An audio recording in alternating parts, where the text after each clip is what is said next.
Help Europa. Pressure is pain. Keep your head in the game. Pressure is pain. Keep your head in the game. Roper.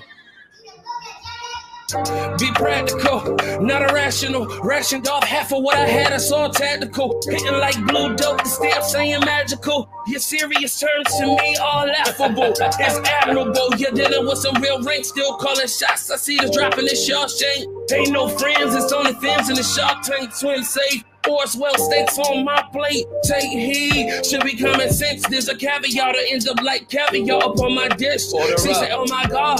I say, as you wish. She's impressed by the pen, and depending what it is, I break bread with her. She said she hungry to her ribs. Love, I'm not Christ. You gon' do the splits. You should take my hand and see the future in my wrist. Script another verse. Pending your membership. Here's a metaphor, matter on level 4. Leveled up to the top shelf, skipping the dresser jaw. Slacking ass niggas fold up when the pressure on. No matter how you dress it up, nigga, you dress wrong. Fuck a metaphor, meet the metaphor. She make it easy to be the reason thinking we met before. Drafted overnight, long fight till I met the floor. Trapped in a metaverse, decoded the whole war. It's critical, be invisible, stick with your damn team. Y'all not divisible, divided the spoils of war. Differ the minimal, the engine still fight to show the ops they formidable. Failure was evidence, and it's admissible. Court of public opinion said they letting the missile go. Killing me softly, turning my soul digital. You're damn right, the shit critical. Building up soldiers, height needs to get us over. Barricades, protocol, molding our hearts colder. In general, listen up to your general. Copy that 10-4 about face to a criminal. Here's a metaphor, matter on level 4. Leveled up to the top shelf, skipping the dresser jaw. Slacking ass niggas fold up when the pressure on. No matter how you dress it up, nigga, you dress wrong. Fuck a metaphor, meet the metaphor. She make it easy to be the reason thinking we met before. Drafted overnight, long fight till I met the floor. Trapped in a metaverse, decoded the whole war.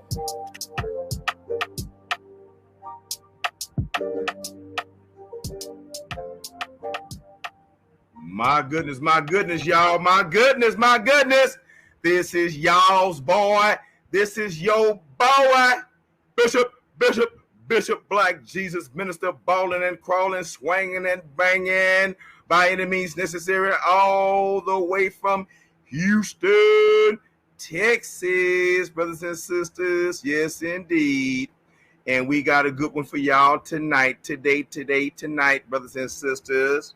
Yes, indeed. And that was, brothers and sisters, the amazing LV Europa from the soundtrack Practical, brothers and sisters. If you all have not subscribed to Clubhouse Streets with a Z at the end, brothers and sisters, by none other than LV Europa.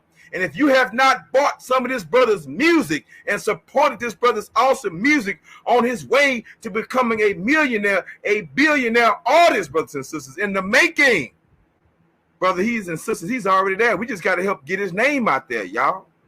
Everybody at the sound of my voice and in the sight of this video and this debate, make sure that you guys subscribe and share this music.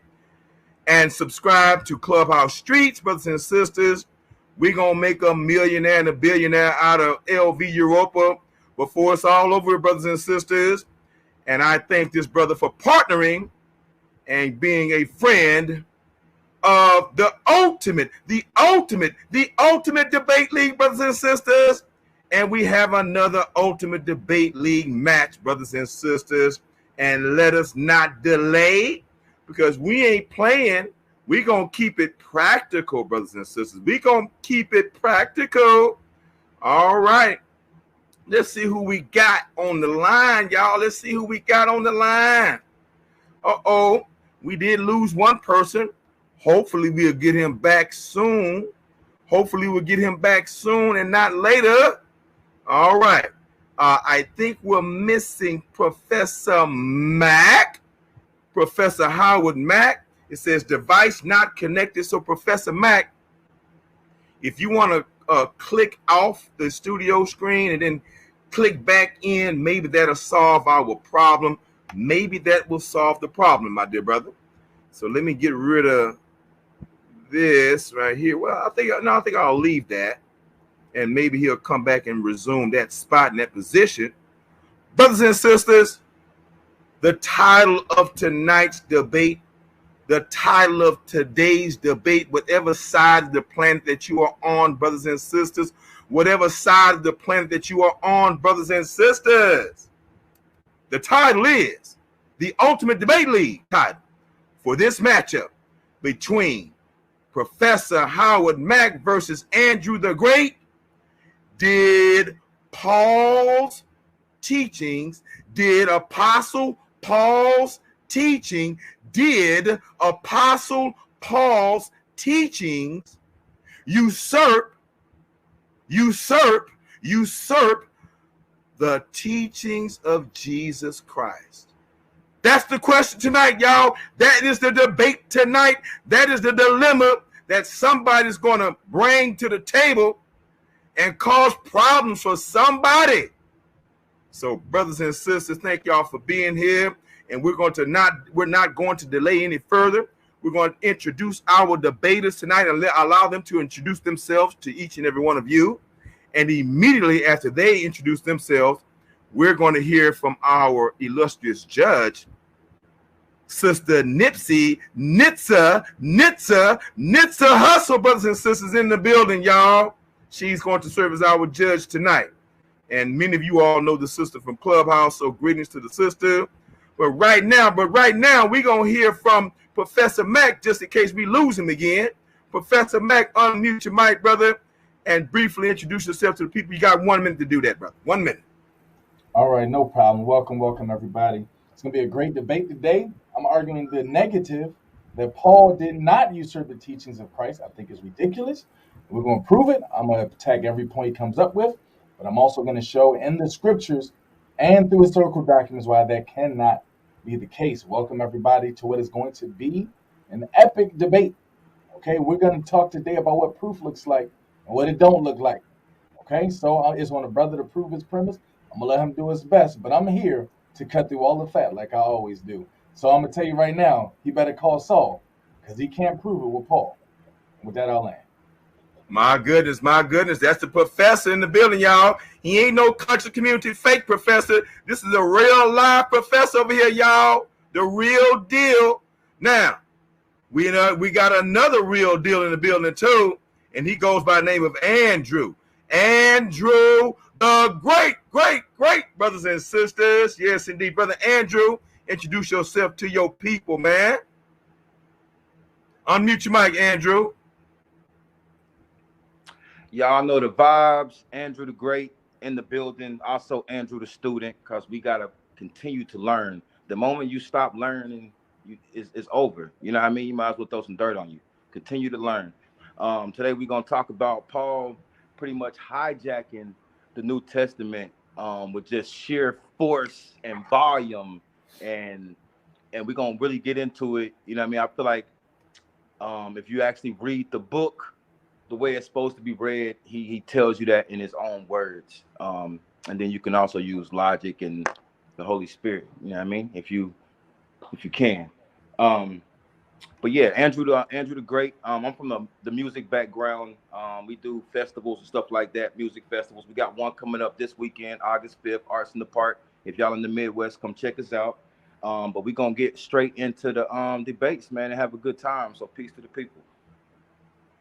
All right, Brother Andrew. Appreciate you, man. Appreciate you, brother. Now, let me tell you, brothers, we're probably going to have an intermission just when we finish the 3 rounds. And in that intermission or in that break, if you guys have any promotions or any videos or anything that you guys want to show and share the screen and share with the audience, we're going to take time to do that, because we're here to promote not only your views, but all that you're doing in and outside the community, okay? And if there's anything that you guys want to advertise, a business or whatever you guys are doing, we're going to set aside time at the break, at the end of the each of your 3 rounds, just before we do the 10-minute questions apiece, all right, the 10-minute question round. And we would love you guys to advertise And I'm also reminding everybody else in our upcoming third round debates to do the same. Get y'all music together, get y'all business links together, whatever, so that we can advertise during our break period what you guys are doing. All right. So appreciate you again, dear brother. And without further delay, again, we're going to hear from Sister Nitzy Hustle, our esteemed judge. Sister, go right ahead and introduce yourself to the people. Sister Nitzy Hustle. Unmute your mic, sister. Shalom, peace. I'm Nitza. This is my first judge debate, so I hope I do a satisfactory job, and good luck to both debaters. All right, sister. We sure appreciate you, sister. No doubt. You want to holler at somebody on Clubhouse? Me? No, not at the moment. Not at the moment. Okay, no problem. All right, then. Okay, dokie, brothers and sisters. We about to get started. Now, who was that said that they going first? Who said that they going first, man? Andrew the Great. Andrew the Great. And now, at this time, I want both brothers to unmute. I mean, not unmute the mic, but both y'all can unmute your mic if you want to. And turn on your cameras. Your cameras will remain on during the entirety of this debate. But if there's some type of emergency, you know what I'm saying, go ahead and turn it off and come right back in a minute. You know what I'm saying? Okay? But other than that, we're going to keep it lit so we can see each other's facial expressions. Because if somebody step on somebody's toes and they say, ouch, we want to see it, bro. We want to catch it on film, bro. I feel that. You know what I'm saying? And if somebody start crying, we got to catch that too. You know, we're gonna make some highlight film out y'all. You know what I'm saying? I dig it. Okay, my brother, you have 2-minute introduction, your position, anything else you want to add on that, brother? And then we're going to hear from Professor Mack, 2 minutes, and then we'll come back to you for your first 10-minute round, Brother Andrew the Great. Go ahead, Brother Andrew. All right. Andrew the Great. I look forward to this debate. It's some ideas that I want to get out. It's a couple PhDs and people out there that I found agree with me. But, you know, that doesn't really say a lot to me. It was really about my own studies. We're going to talk about how Paul pretty much hijacked the New Testament. My first round, I want to get into like the historical part of it. The second round, we're going to get biblical. And then third round, probably freestyle and just see what he got. You know what I mean? We can just go from there. There's a topic that I stumbled upon. I always felt the way, but then I stumbled upon it. And like the more research I did, it just really brought it to life for me. So hopefully, you know what I mean, I can persuade some, or if I'm wrong, they can bring me back on track. You know what I mean? So we'll see how it goes. That's my Thank you very much. Thank you very much, Brother Andrew.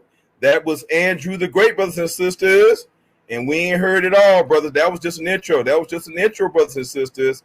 Now we're going to hear from Professor Mack. Professor Mack, a real professor, not a conscious community scammer, not a fake professor, the real deal Holyfield. Let's go, Howard. So everybody, this is going to be a great debate, like I said. One thing I like is quality discourse where people can come with their claims and they have to prove it, and it's on someone else to disprove it. We use factual data. We use evidence to say what we say. We don't speak on opinions, but we speak on what we can read, what we can show that does not come from us. It is my job and everything I do to speak truth as best I can research it and find it. I do that in academia. I do it in everything I take serious, and I take God very serious. I take my study of God, my worship to God very serious. And so I'm willing to have debates, to be an apologist, to be a debater, to be a teacher in all capacities to make sure that as best I can, I put truth out there and I hold myself and others accountable to that truth. So that's what we're going to do today. I'm going to lay out the premise as to why his claim is incorrect, and then I'll let the judge decide here. And as 1 Corinthians 14:29 says, I will let the others weigh carefully on what is being said by these two people right here. And that's a quote from Paul, by the way. My goodness, brothers and sisters. It's getting thick up in here, y'all. It's getting thick up in here. If y'all ain't old enough, y'all don't know that song. But anyway, let's keep it moving. Up in here. Yeah. Brother Europa was reminding us in that cold cut that it's all about being practical. But are these brothers going to be practical? I don't know. They sound like they're going to be nice and cordial to one another, but I got a funny feeling when the heat turns up, they're going to be karate chopping each other before it's over with, brothers and sisters. You know why? Because the winner of this match will move on to the esteemed third round. This is the last debate of the second round, brothers and sisters. One of these esteemed brothers are going to move forward to the third round, and one of these brothers are going to stay home, y'all. Now, let me say this real quick on behalf of Professor Mack. Professor Mack, in reference to the Source Debate League, and shout out to the Source Debate League. Shout out to the Source Debate League. Appreciate y'all. Love y'all. You know what I'm saying? And I love Brother Is, who ultimately became the champion of the Source Debate League and who's going to take on Brother Yashu, Scooby-Doo-Ba-Doo Yashu. Scooby-Doo-Ba-Doo Yashu. What's going on, Yashu? You know what I'm saying? But I got to say, Professor, you know, that debate you had with Brother Is, I have to say, brother, honestly, bro, in my opinion, bro, that you were robbed. You got robbed, Professor. You got robbed, brother. You should have went to that last round. You should have went to that championship round. You should have definitely gotten past Brother Is. And shame on you, Jeremiah. Shame on you, bro, for sitting up there threatening that judge that he bet not vote for Professor Mack. Now, those are not the exact same words, but you know what I'm talking about, Jeremiah. Shame on you, man. Now, brother Jeremiah, you've been doing this thing for a while, brother. You know what I'm saying? And we thank you for setting the standard, and we thank you for being a founder, you know, in the debate scene. You know what I'm saying? But brother, it's time to tighten up, bro. It's time to tighten up, bro. And don't let a mistake like that happen again. I don't think that was planned. I think it was, you know, a kind of, you know, just a feeling that came over him at that time. You know what I'm saying? But thank God we have an appeal process over here at the Ultimate Debate League in case BlackJesusMinister say something stupid like that. You know what I'm saying? So other than that, Professor Mack, bro, you probably could have been the debate champion of the Source Debate League. Shout out to you for that excellent debate. And we're gonna see what you can do with the great over here, Andrew. All right, brother? All right. Brothers and sisters, we about to get it on. Brother Andrew the Great is going to go first, and we're going to have 3 10-minute rounds with 3-minute rebuttals for each debater. 3 10-minute rounds with 3-minute rebuttals for each debater, and then we're going to pause for any commercials or a break. We'll take a break, brothers and sisters, before we go to the 10-minute round for each debaters. 2 10-minute rounds for each debater where they will ask questions of their opponent, and their opponent will have 1 minute to answer. So again, brothers, if y'all have any information, any videos or anything that you guys want to share during our break, make sure you have those videos, links ready to share on your screen. Go ahead, brother Andrew. You want to say something? Go ahead, bro. That was Professor. Yeah, I thought you had your hand up, Andrew. I'm sorry. Go ahead, Professor. When we had the prelim, we agreed that last one would be a 15-minute. But, you know, if it's the rules, we can adapt. I just wanted to confirm with you, though. Yeah, we've been kind of long. So normally it's 10. I don't know why LV said 15, but it's normally been 10. All right, that's all good. Yeah, so and because of time's sake, you know, we got started late. We got to move. All right? Okay, I appreciate you, brothers. All right, brother Andrew, I'm about to put you on the clock, brother. You ready? I'm ready. All right, brother. When you speak, brother, it's on. The first round is on, brother, when you speak, bro. Okay, let's start this off. I thought it was dope that he ended the intro with a quote from Paul, because he's helping me make my point. I think this is a good brother, and he's an honest brother, and he's gonna help me make my point just because he's being honest. You know what I mean? Because if the best quote, he should have quoted Jesus. If we talking about was it hijacked or not, if we talking about was this thing hijacked or not, you probably should have left with the Jesus quote. And I'm gonna give you one to start this whole thing off with. Let's see, Matthew 24:9. He says, then you will be handed over to be persecuted and put to death, and you will be hated by all nations because of me. Now, it's the book of Matthew. It's the 24th chapter. He's sitting down talking to his brethren. He's telling his brethren that they're going to be persecuted because of him. All right, that's a very simple concept. So let's set the table. I want y'all, we're going to go back to that, but we're going to set the table real quick. Now, this all take place, let's say Jesus born in 0. He died in 33. Let's pull this up. He died in 33. During this time period, the emperor of Rome was Tiberius Julius Caesar Augustus. His prefect or his governor was Pontius Pilate. These are all real people that really lived. And Jesus was put to death in 33. It's really 33 through 36, but you know what I'm trying to say. So once he's put to death, they persecute Christians. I just told you what Jesus said. They're going to persecute you in my name, for me. He's put to death and he's immediately persecuted. Who's the persecutors? The persecutors is Apostle Paul and others. These are the people that actually, and we got to stop using the word persecuted, because I feel like that can get twisted, because we are people of persecution, being African American in America. We look at persecution as like Jim Crow, or you can't sit on the front of the bus, or you can't go to this school. But persecution in that time is something different. We're talking about murder. We're talking about rape. We're talking about crucifixions, mass crucifixions, like and Tiberius and the guy that came after him, Nero the Third, whatever. They have extensive records of persecutions. You know what I mean? Of the people they killed, why they killed them, how they killed them. They even start to get like creative with the ways they killed them. And the people that were doing this, one of the persons that was doing this is Apostle Paul. He is actually going down there doing this. Now, let's continue to set the table. He has a conversion, and he becomes a Christian. We're going to get into the biblical points in a later round, but I'm going to paraphrase right here. He says that he saw a vision of Christ, and he got all the information that he got from Christ the vision. He never met Christ the man. He never sat at his feet and learned teachings.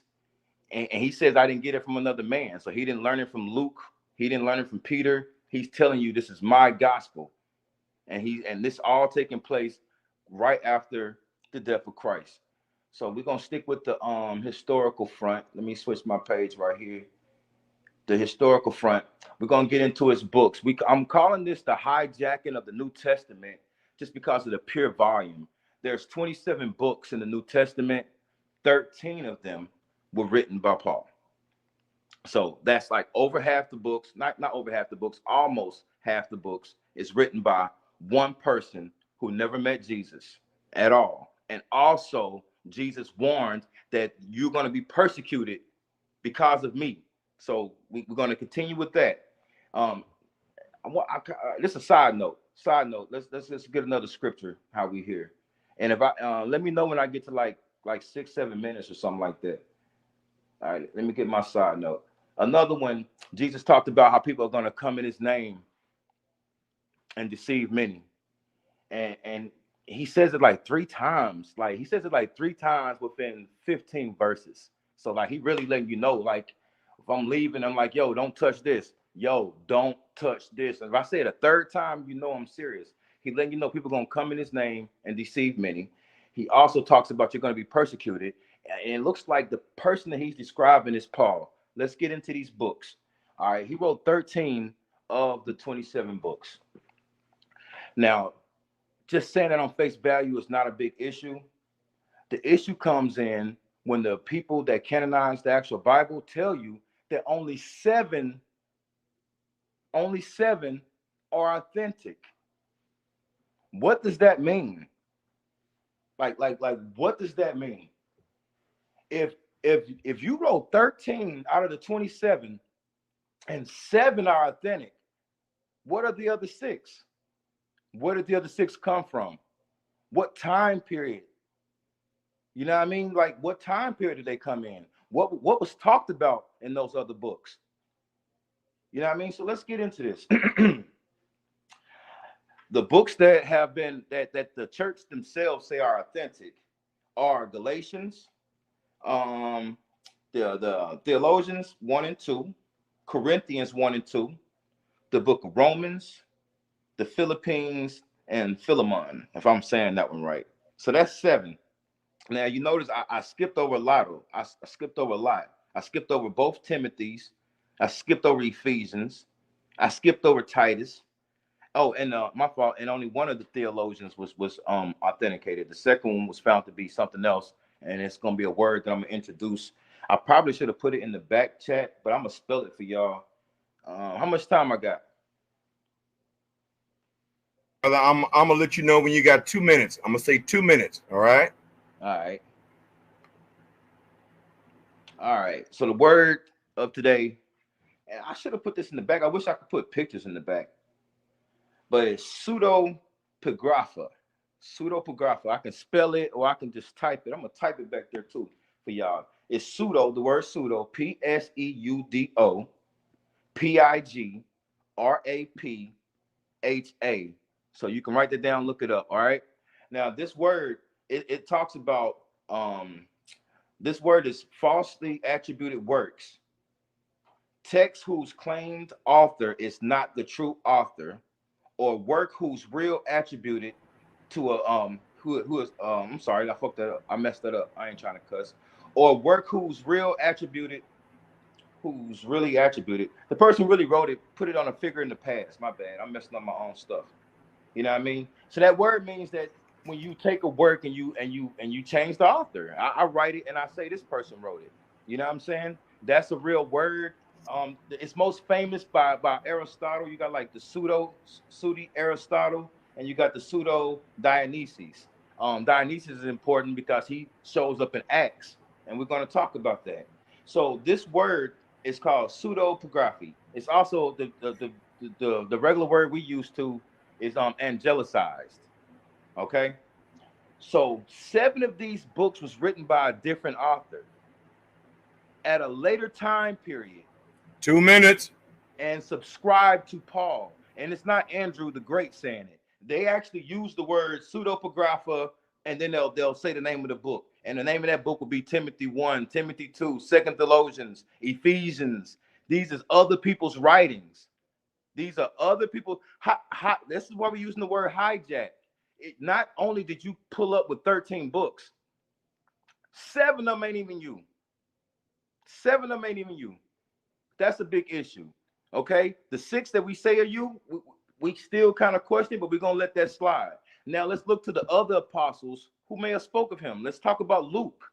The same problem comes with Luke, and this is where the research gets interesting, because when you find that every apostle that brings up Paul's name, all of their books, they use this phrase, pseudepigrapha. It's angelicized. These is not works written by those people. They're saying Luke didn't write it. You can literally click on the link and it'll tell you why they think he didn't write it. They'll tell you where it came from. And also Luke is a terrible witness for Paul, because the book showed up 50 years later than the book of Paul. That's a big issue. Luke was dead. It's a big issue. So we're calling this the hijacking because they showed with 13 books by one person. Only 6 of those books, 7 of those books, they say it's him. And the other 6 are other authors. So these people are bringing in material that has nothing to do with Christ. They didn't learn it from Christ. They didn't learn it from apostles. They didn't learn it from disciples. They are literally writing their way into history. And we've seen that done so many times. So that's my first round. We're just really getting on the historical aspect of it. Right, brother Andrew, your timing was perfect, bro. Your timing was perfect. All righty, Professor Mack, are you ready for your attack, brother? Yeah, can I share my screen? Yes, indeed. Go ahead and share your screen.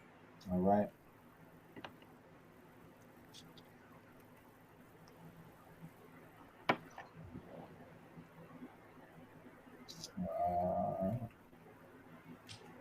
Grab this thing. All right, can y'all see that? Can I see my screen? I'm about to click it right now. Now, do I have rebuttal first? I get a 3-minute rebuttal. Yeah, you get a 3-minute rebuttal first, and then we'll go into your 10 minutes. So whenever you're ready, and I will start your time for your 3 minutes. Okay. So I can't respond back to him. What are you about to say? You'll be the last person to rebuttal because you went first. Okay. Okay. So Professor Mack, but you will be able to respond to what he's saying now when it's your turn again, brother Andrew. You have 3 minutes and 10 minutes. Okay. Okay. All right. Professor Mack, you ready, sir? Yes, I am. So I'm going to rebuttal now, right? Yes, sir. Your 3-minute rebuttal. All right, cool. So first and foremost, we're going to have to talk about what proof looks like and what proof doesn't look like. The brother is sitting here starting and saying that, these books may not have been written by Paul. That has nothing to do, let me be very clear, that has nothing to do with a determination of if Paul's teachings usurp the teachings of Christ. Okay? All you're saying at best is, these ain't Paul's teachings. But then you're not even proving it. You're just saying innuendo, well, they didn't accept it as Paul's teachings. That doesn't prove it to not be Paul's teachings, number one. And number two, it does not prove that things Paul taught usurp the teachings of Christ. That is the name of this debate. That is what this man has to prove. But then he says, okay, I'm quoting Paul. That's my point. See, y'all follow Paul too much. Okay, well, he says Paul teaches another gospel. This is what Paul says in Romans 1:9, one of the books that he did accept. Now, if you're going to sit here and use these theologians against me, he at least got to use them when they say what he write in Romans, what he write in Ephesians, what he write in the other books makes sense. So this is what Romans, one of his accepted books, says, for God is my witness, whom I serve with my spirit, in the gospel of his Son, that without ceasing I make mention of you always in prayers. So in Romans 1:9, we see a very book that he accepts, that Paul is saying that it's not his gospel. So it already disproves his one premise. Let's go to examples now, because he wants to say, it's wrong to elevate people. But no, that's incorrect when God chooses these people. So let's go to Joshua 4:11. The day the Lord exalted Joshua in the sight of all Israel, and they stood in awe of him all the days of his life, just as they had stood in awe of Moses. So not only did they stand in awe of Joshua, but they stood in awe of Moses. This shows that God uses people, and ain't nothing wrong with God using people. And when you don't like the fact that God using people, that's your own pride saying, I don't like that God using this person. That person getting too much shine. Let me take away from it. But Paul doesn't give himself the shine. And I'm going to prove that later. Now, I'm going to go to my opening round, but I at least want to take a few minutes to rebut what he said. I want to make sure that we have a standard of proof when we have these conversations. And we don't just get to say whatever and not look at what you're supposed to be proving. Again, the name of the debate, the title, is that the teachings of Paul usurp the teachings of Christ. So what we got to do at some point is actually look at the teachings of Paul and actually look at the teachings of Christ. If you don't want that to be the teachings of Paul because you don't feel that way, why are you talking about it? We're looking at the teachings of Paul. That makes no sense. So as we go forward, I hope the brother actually talks about what he believes to be the teachings of Paul. Now, I believe it all to be the teachings of Paul. But he ain't going to sit here and say that's not the teachings of Paul and use that as a way to win a debate about the teachings of Paul. I want y'all to understand the inconsistency at the very start of his argument. And Time. All right, you want to continue, brother, or you want to reset? I'm good now. Let's go into my actual. All right, let's go. Yeah, now. All right, so let's look at this. Let's stop playing these games. Let's get the truth out here, okay? If my slideshow will hurry up and start up. All right. So thank you for the Ultimate Debate League. We're debating, like I said, Paul's teachings usurp the teaching of Christ. Okay? Andrew the Great, as you just heard, versus myself. So when we get into this, we got to define terms, y'all. Okay, we don't just get to say stuff without proving it. So let's define, what does usurp mean? Okay, if we want to talk about this usurping aspect, what does it actually mean? Okay, to usurp. Oxford Language, it says to take a position of power or importance illegally or by force. So he has to show where he did any of these definitions. Show me where Paul's teachings took a position of importance by force. He also has to show me, based off of another definition in a Merriam-Webster's dictionary, to seize and hold office, place, functions, or powers in possession by force or without right. Meaning that if he did it without the right to do it, then he's usurping someone's authority. But if he did have the right to do it, he's operating in the authority that he was given. Okay, and finally, let's go to the actual Greek terminology. Did my screen come up? Can y'all hear me? Yeah, I'm sorry, brother. I was just showing your face real quick. Coming right back. All right, no problem. The Greek word, authenteo, I domineer or govern or have a mastery over. We need to see where Paul shows that he's domineering or taking some sort of a mastery over. But while we're defining terms, let me show you the opposite. Because while he wants to argue that Paul is usurping someone's authority or the teachings in some way, I'm going to show you where Paul is on the opposite. The opposite of usurp is submit. Okay? I'm going to show you where Paul is in submission. But let's define it first. Accept or yield to a superior force or to the authority or will of another person. I'm going to show you where Paul, he actually accepts and yields to a superior force or a will above his own. That being the very man, Jesus Christ. To subject to a condition, treatment, or operation. That's Merriam-Webster. I'm going to show you where Paul actually subjects himself and submits himself to a condition or treatment or operation for the very sake of Christ. For the very sake of Christ. And then finally, the Greek word, hupotage, which means, oh, I put the wrong definition up there. So y'all going to have to mind me on that. I had the previous definition up there. But submit means to come under. To be hupo, I can break it down myself. Hupotage, hupo means under, to remain under, or to set yourself. Under setting is what hupotage actually means, to set yourself under someone else. And I'm going to show you how Paul sets himself under the very person we're talking about, Jesus Christ. So now on to the next slide. Let's talk again about my favorite topic. I like to do this segment. It's called What Proof Looks Like. I always do this and set this premise in the first round so that people listening don't get distracted by fake terms and statements that don't mean nothing. Okay, so let's set it up. Pause your time. I'm gonna pause your time for a minute, Professor Mack. Your voice is a little echoey, like you're far away from your mic. It's kind of like you're far away from your mic. I don't know if you can straighten that out or not. We can still hear you. You're still good. But is there any way that we can is your mic kind of far away from you or something like that? I'm checking it now. What about that? Is that better? I guess that's a little bit better. All right, what about now? Is that better? It's still kind of the same, but we can still hear you, bro. I'm gonna just try. I got a different device. Okay, all right. Is that better in any way? Yeah, that's a little bit better. Okay, bro. All right, okay. I'll keep going with that. Go ahead. I need to try not to yell so much, huh? Maybe if you pick up your voice a little bit, you're good. I don't know. Go ahead, bro. All right, so look, let's go through this proof. This segment, what does proof look like? If he's correct and Paul did usurp the teachings of Christ, this is what he would have to prove, ladies and gentlemen. First and foremost, he would have to prove or show where Jesus calls Paul a usurper. And what this means are specific words from Christ that explicitly makes the claim that Paul is a usurper. That's one way he could prove it. Here's another way he could prove it. Show where any of the apostles called Paul a usurper. It wasn't just Paul and Jesus in the world at this time. There are apostles there teaching alongside Paul. So if he was actually a usurper, you would see one of them at least say, hey, Paul, you a usurper.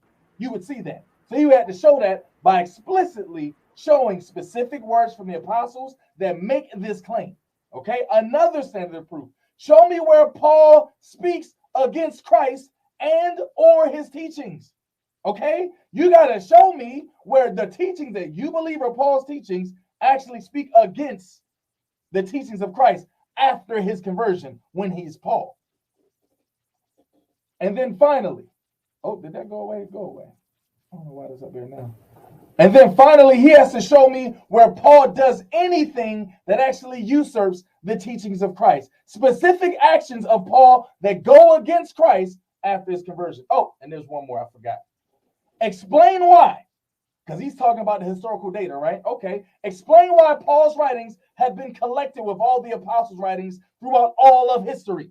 Explain and show the error for why they included Paul's writings. You can say innuendo all you want, but you got to show me an error somewhere for canonizing all of Paul's letters in the Bible, okay? Throughout all of the historical compilations, you're going to find Paul's letters. You got to explain why that's the case. Now, let's go to the next slide, because now it's my job, which I will do, and to show you why actually Paul did not usurp and why he actually submitted to Jesus Christ. This is what proof looks like from my end. This is what I have to say for it to actually be true. So let's go through it. First and foremost, I'm going to show you where Jesus calls Paul to submit to him, and Paul actually does so. We're going to look at Acts 9, 1 through 22 to do that. I'm going to show where all the apostles embraced Paul and his teachings. I'm going to show Peter's direct words in and of itself, and I'm going to show you in Acts 15 where the gathering of all the apostles were there in support of Paul. All the apostles were there. Then I'm going to show you where Paul speaks in submission to Christ and his own teachings, Paul's own words, where he is in submission to Christ all the way to death, number one, but then number two, where he teaches the same concepts of Christ in the Bible, in his own writings and in Christ's writings, looking at a comparative analysis. So we know, oh, they are saying the same thing. And then number four, I'm going to show where Paul does all he can to submit to Christ, even to death. We can look at Acts 20, 21 through 24, Acts 21 to 13, and Philippians 1 and 21, where he is willing to submit till death for him believing in Christ. And then finally, I'm going to actually show you what he didn't in his first round. He made claims, but he didn't show any of it in his first round. Okay, this is what proof looks like. To actually show the codexes from the 4th century, to actually show the papyri documents from the 3rd and 4th century, showing you the words of Paul, showing you compiled, showing them being compiled with the other actual writers. Okay, this is what proof looks like. And until he actually does something to that standard, it will not qualify as true. Do not believe something just because a person says it to you. Do not believe something just because a person says it. He's going to say a lot of things in this debate. That's fine. He can make a lot of claims. I'm about what that proof looks like. And if he's not about that, then he's not going to win this debate at all. If he says something that's not proven, I'm going to cut through it very clearly and consistently. How much? And I think I'm past 2 minutes, so with that, I'll end. Unless I got more than 2 minutes. Actually, you're at you're 36 seconds away from your 2-minute mark. All right, let me keep going then. All right, we're good. Let me go to the first verse. I'm gonna just read this. Meanwhile, Saul, this is Acts 9 and 1. I'm gonna go to the first proof standard. As I said, I'm gonna show you point number 1, where Paul is called to submit to Jesus and where he actually does. So let's read. I'll read it fast in these next 2 minutes. Meanwhile, 2 minutes. 2 minutes. Saul was breathing out murderous threats against the Lord's disciples. This is correct. He went to the high priest and asked him for letters to the synagogues in Damascus, so that it would be found any there who belonged to the way, whether men or women might be taken by him to be prisoners of Jerusalem. He was persecuting people. And then comes Jesus. And as he neared Damascus on his journey, suddenly a light came from heaven and flashed around him. He fell to the ground and heard a voice say, Saul, Saul, why do you persecute me? Who are you, Lord? Saul asked. He says, I am Jesus, who you are persecuting. He replied, now get up and go into the city, and you will be told what you must do. He said he never met Jesus. That's what Andrew the Great says. I see someone talking to Saul saying, I am Jesus. So until he proves this wrong, I have my reference in my source. And then the men traveling did all these things, but let me skip forward to what Jesus actually says. Verse 13, the Lord answered Ananias. Lord answered Ananias, I have heard many reports about this man, all the harm he has done to your holy people in Jerusalem, and he has come here with authority from the chief priest to arrest all who call on your name. But the Lord said to Ananias, go, this man is my chosen instrument to proclaim my name to the Gentiles and their kings and to the people of Israel. I will show him how much he must suffer for me. This is right here, Jesus giving Paul authority. So if Paul has authority from Jesus, How is he usurping Jesus? By operating in the authority. Because you won't find Paul doing anything outside of proclaiming his name to the Gentiles and their kings and to the people of Israel. This is what Paul is doing in his letters because he was given the authority to do this in his letters. And that is the opposite of usurping. That is actually being in submission to Jesus Christ. Time. I don't tend to prove otherwise. Time, brother. All right. We at the top. We at the top of the second round, brothers and sisters. I don't get the rebuttal. Yeah. We're at the top of the second round, and you're going to get your rebuttal, your 3-minute rebuttal, and then your 10 minutes. Okay. Are we good, brother Andrew? Yeah, I was just making. And then at the very end, when he does his last third round, you'll have the final say so with your 3-minute rebuttal. So they'll make it even. Both y'all will have 3 rebuttals apiece. Okay. Okay. All right. So are you ready for your 3 minutes, brother? Yes. All right. Your 3-minute rebuttal starts when you start speaking. All right. I thought he did well. The last part I feel was very disingenuous. I mean, to sit here and say to these people that Jesus gave him authority, can you at least tell them that Jesus was dead? Can you at least tell them that his conversion was like 38, 39 AD? You can look that up. That's the Catholic Encyclopedia. His conversion was 4 to 5 years after Christ. So he is speaking to a dead Christ, and he's getting authority to do what he want to do from a dead Christ. So make sure you say that right, please. Because to say that Jesus gave him the keys to the car, if somebody ain't read the Bible, they're going to think you telling the truth. They're going to think that Jesus stood before this man and was like, yo, I'm really rocking with him. And so let him do his thing. That is not what happened. And that's what you just said. And that is, I ain't going to call you a liar because you might be a good brother. I'll give you a couple more before we get to throwing them. Pause your time. I'm going to pause your time for a minute, brother. I apologize. Brother Mac, is this your screen still up, or is this brother Andrew's screen? Oh, no, that's my screen. You need to take it down. My bad. I need to take it down. I apologize, brother Andrew the Great. I'm pausing your time. Let's get this screen down. I do apologize. Let me get that down, bro. And brother Andrew, you're not ready for your link yet, are you, brother Andrew? I forgot which one I sent to you. No, I'm good for now. Okay, just make sure you let me know when to pull it up, okay? Okay. All right. Brother Andrew, again, I do apologize. So go right ahead. I've taken his screen down and pick up where you left off, and I'll start your time again. All right. Let me see where I was at. All right, we was talking about him being disingenuous, him being untruthful to the people by telling them that Jesus gave this man authority. These are visions that happened, and like I said, his conversion was almost like 5 to 6, 7 years after the death of Christ. And when he got these visions, he actually had witnesses. Okay, and this is where it gets creepy because in one of the references, they heard the voice, but they didn't see nothing. And the second one, they didn't hear the voice, but they thought they saw some like a light in the sky. So we don't use that as somebody giving him authority. Just say he was well spoken, but that's not somebody giving you authority. If you want to hear about somebody getting authority, let's talk about the people that actually talked to Jesus and he talked to them and told them to go preach his word. They got the authority from Christ.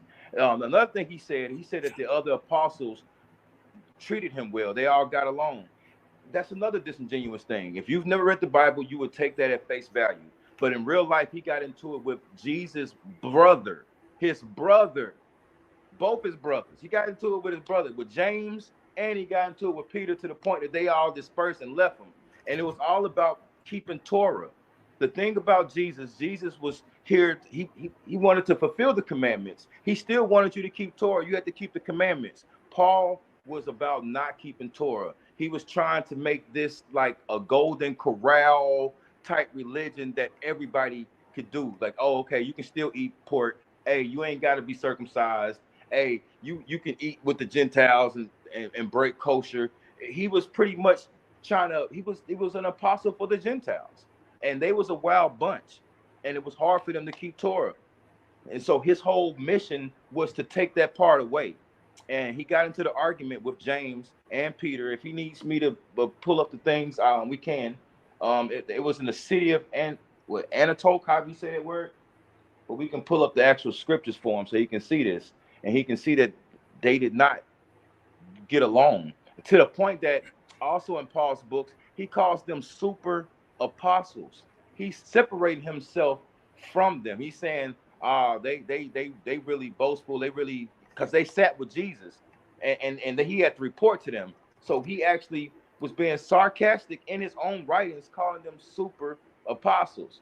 He wanted to talk about them also. He said, usurp, how you have to do it with force. And he said, when did Paul ever do it with force? Well, let's pull up another one. Let's go to, we're going to go to Romans 9. We're going to go to Romans 9, and we're going to get into, let me see. I want to talk about how he was pretty much telling people that this is my gospel, and I don't care if an angel from heaven come down and tell you something different. If you side with them, then he even bring up hell. Let me get the right thing. Are we still on my 2-minute rebuttal, or are we into my round? You got 1 minute for your rebuttal. One more minute. All right. I want to get this right scripture. All right.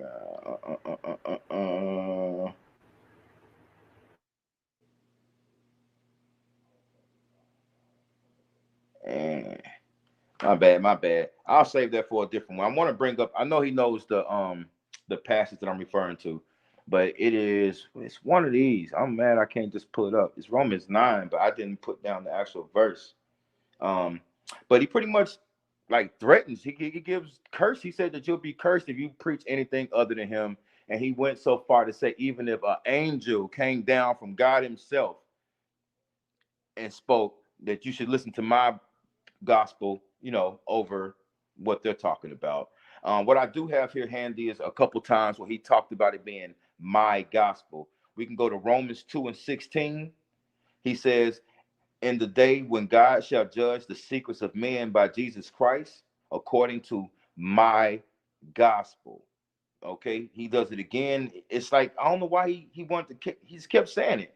And Timothy 2:8, one of those books that we can't even say he wrote, but we still got to talk about it because it's in the canon. It made canon, so we got to talk about it.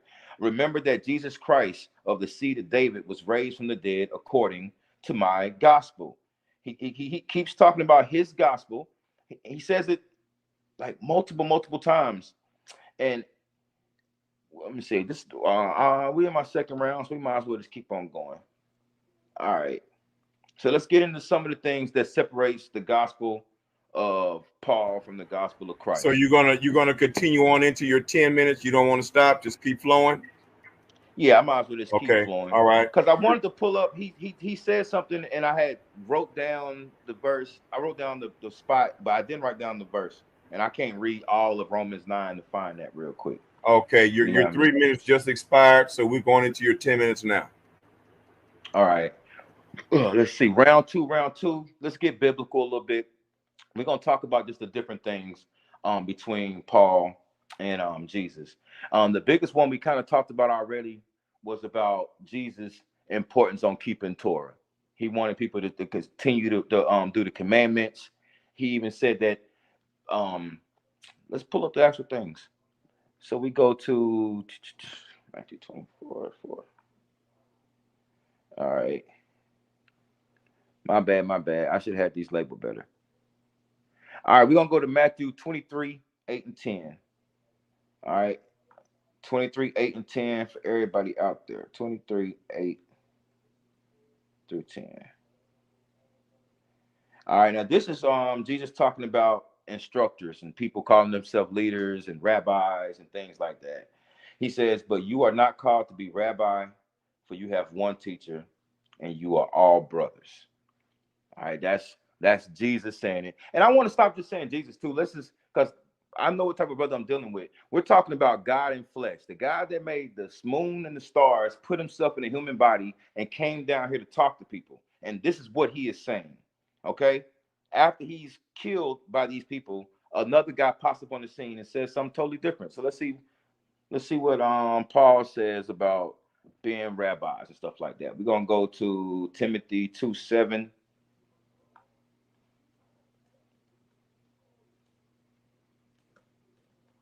And if I had my slides, I'll just be slapping them in there. But y'all gotta bear with me. I'm gonna try to be efficient.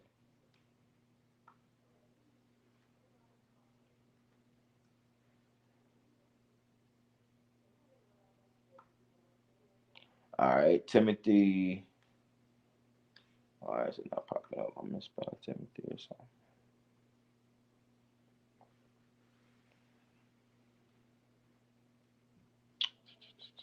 Oh, here we go.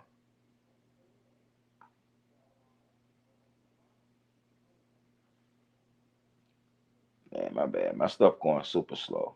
Pause my time just 1 second. My bad. Pausing your time now. Do you want to share some of these scriptures on the screen or something like that? Yeah, you can if you want to type in Timothy 2:7. I just finally got it up. It was just going slow. I'm ready. All right, Timothy 2:7. All right, present my screen. Share screen. Entire screen.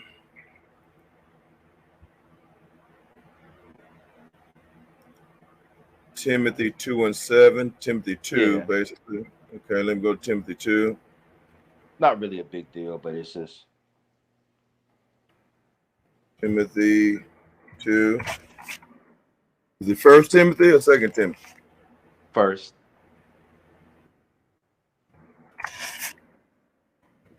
Okay. But I'm gonna continue going how you doing that. So what I'm saying, no, I got your time paused, bro. At the KJV. KJV. This is the NIV, but you. Do you want the NIV or the KJV? Who you want? You can do King James. King James give it up raw, so it'll probably be even more to the point.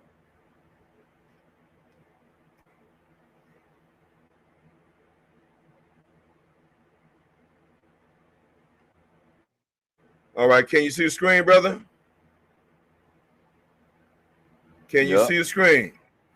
All right, let me go bigger. Okay, now what verse you want to start at? 7. It's just a one hitter quitter.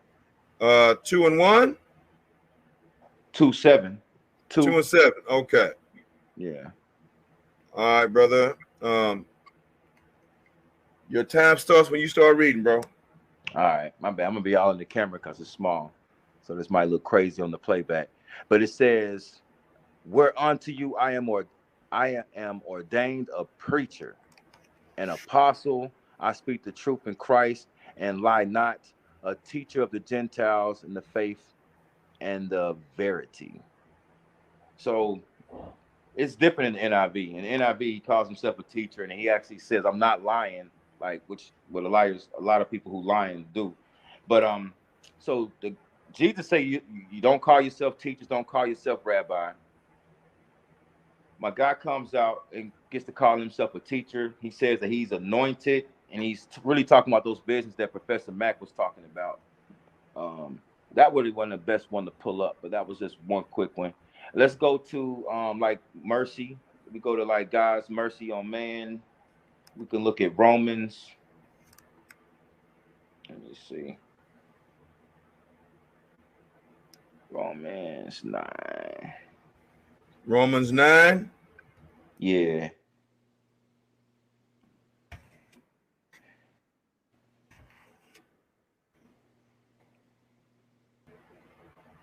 What verse? Like 14 through 16. This is pretty much. I mean, I don't have to pause for these. It's cool. But in this part, we're not pausing. Your time is still running. Okay, I'm ready. I'm saying in Romans 9:14 to like 17, he's pretty much talking about how God gives his mercy. how God will have mercy on who he will have mercy on. Like it's pretty much up to God. I can read a quick piece. Jacob, let's see, 14. What then shall we say? Is God unjust? Not at all. For he said to Moses, I will have mercy on whom I have mercy, and I will have compassion on those on who I have compassion. So he's pretty much saying, like, it's not up to you. It's really out of your hands. God's going to have mercy on who he wants to have mercy. He'll be compassionate to who he wants to be compassionate. And then Jesus says the exact opposite. Jesus says to get the mercy of God, you have to be merciful. To get the compassion of God, you have to be compassionate. He goes as far as to say that I'm gonna say I don't know you. When you come up here, even if you do these things, you gotta show mercy to receive it. So those are two separate things. Another one is that the way to get to God through Jesus was more about behavior. It was more about changing your behavior. And with Paul, it was about believing in the death of Christ. And we're gonna get into that. Let's see. My bad. I should have my stuff way more together. But we're gonna get into Ephesians. Let's see. How much time I got? You're at 2 minutes. 2 minute mark now. Ooh. All right. Well, I'm just gonna freestyle the rest of this. I ain't gonna pull it up. So when I say the gospel of Paul biblically, the gospel of Paul biblically was more about the death of Christ. It was about Christ dying and you having faith in him, and that alone will get you to heaven. Jesus did not say that at all. God put himself in flesh. He didn't come down and said, you have to believe that I died and was resurrected for you to get to heaven.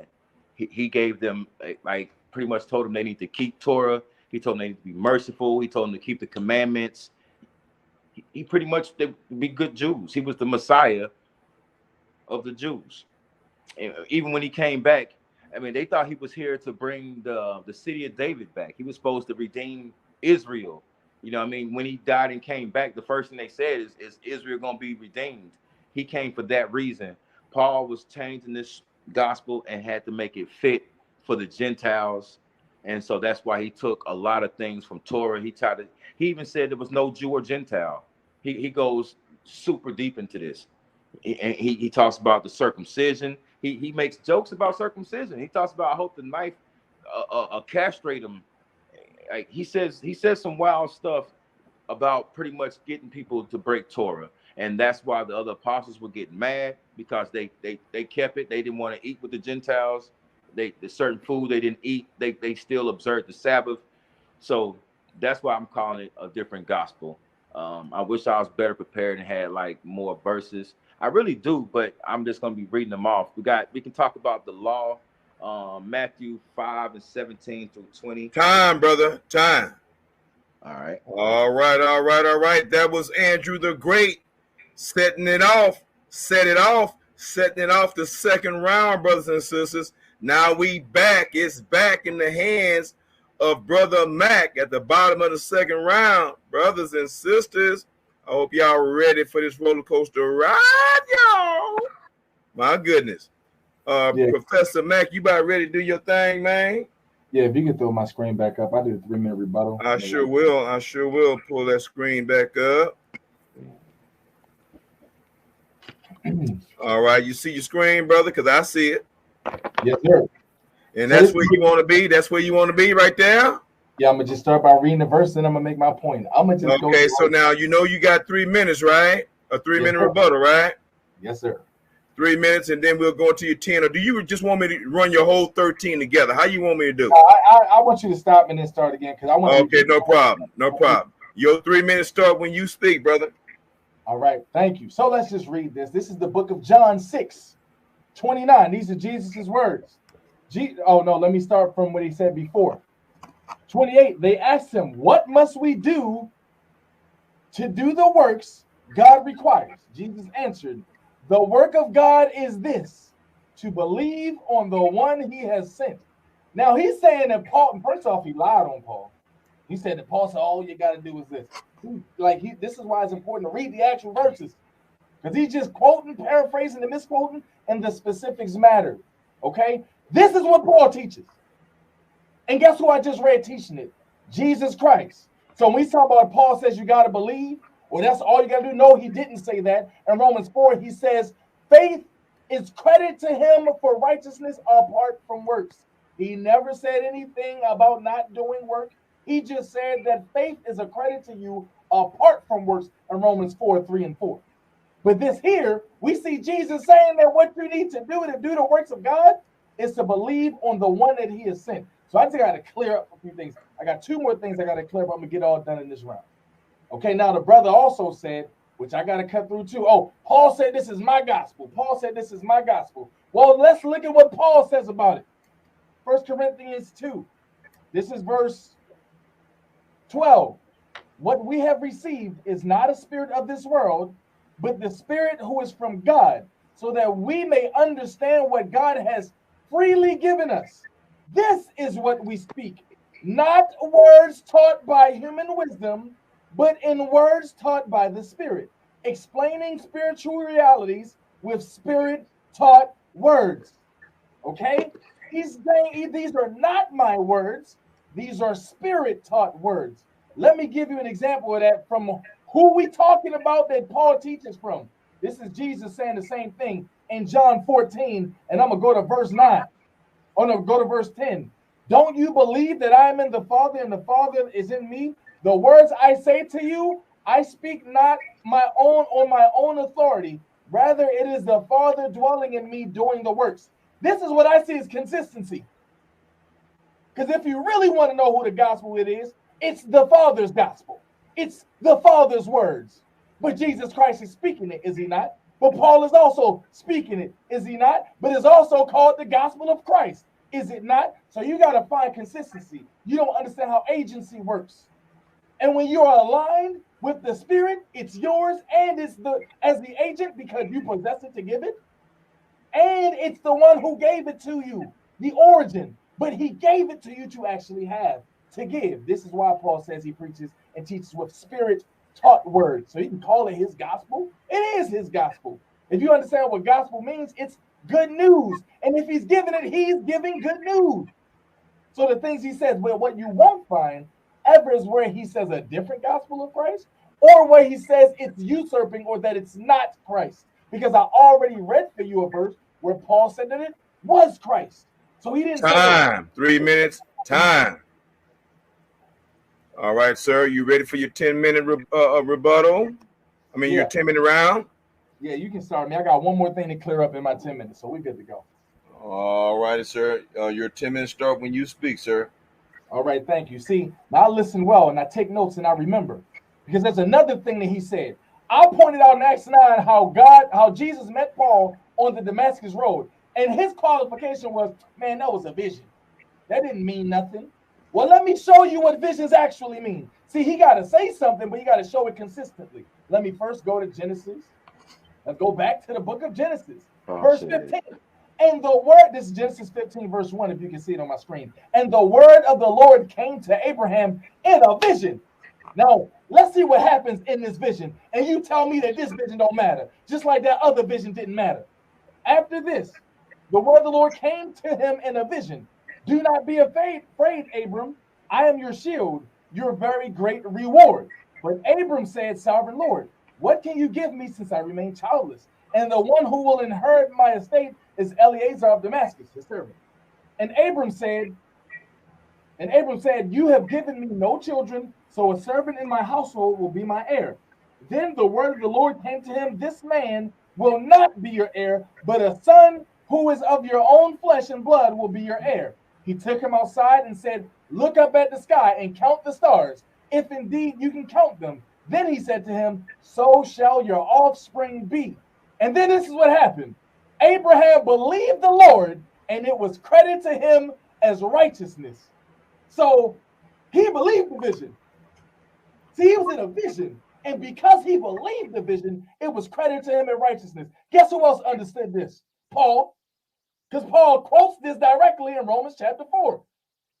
Because Paul quotes this very line directly about how it was credited to him as righteousness. See, Paul is consistent in knowing the importance of visions. But it seems as if my opponent is not. But let me show you even further. Because you don't want to believe it, let's go to Moses. Because this is too easy. It's too easy to look at the scriptures and see what this stuff means. And I'm going to show you how these things parallel with Paul all the way through. So this is Numbers 12, verse 1. Can you hear me? Can y'all hear me? I feel like it went out. Something went out. Can y'all hear me? Yes, sir. We can hear you. You're still kind of low and kind of echoey, but we can still hear you.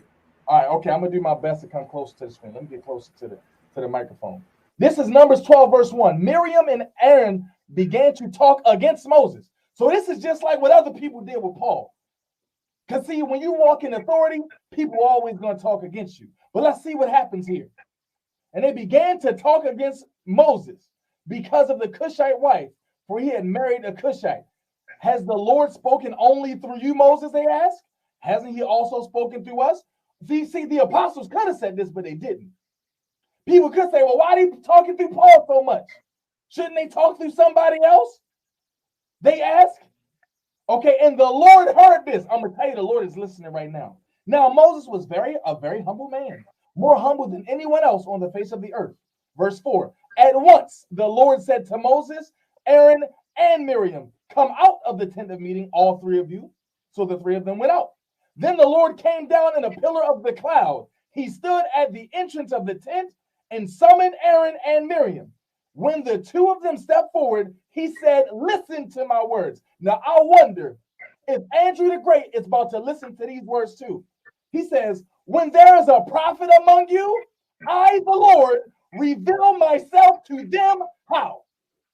In visions. In visions. So how are we talking about a vision right now as if it don't matter? When the sovereign Lord himself says, when I choose someone, I reveal myself to them in visions. That's how we did it with Moses, when Moses was talking too much and people didn't like it. That's how we do it with Paul, when people say he's talking too much and they don't like it. He reveals himself to them in visions. So this is how you prove things and disprove things. He's throwing fat on the table and I'm cutting right through it because I don't care. Listen, Andrew the Great is a nice guy. He is a nice guy. But I'm sorry, when it comes to this truth in the scripture, we don't play these games. We do not play these games just saying loose words. So those are 3 points that had to be cut down. Let's get back to the presentation. So again, what I said I was going to prove. I already showed you where Jesus calls Paul to submit to him, and he does.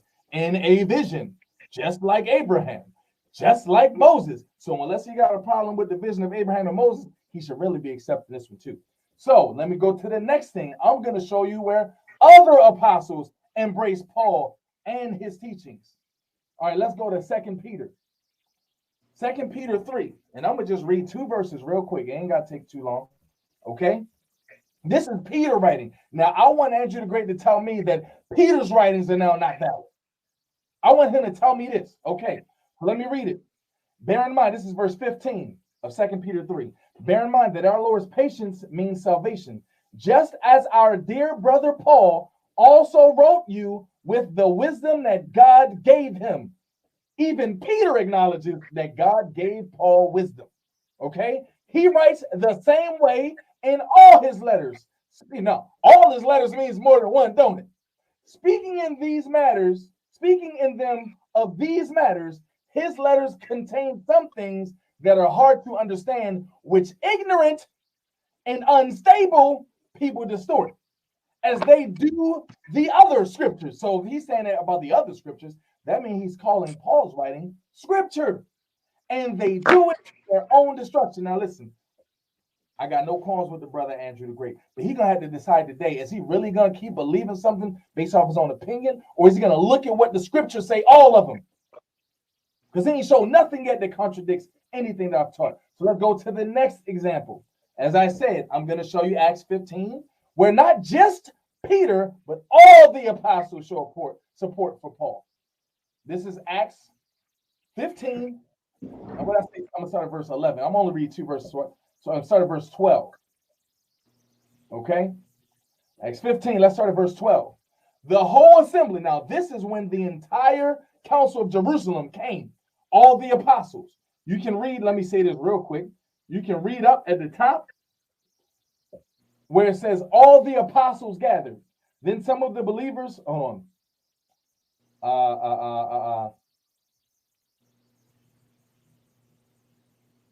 Oh, it already says in verse 12. Okay.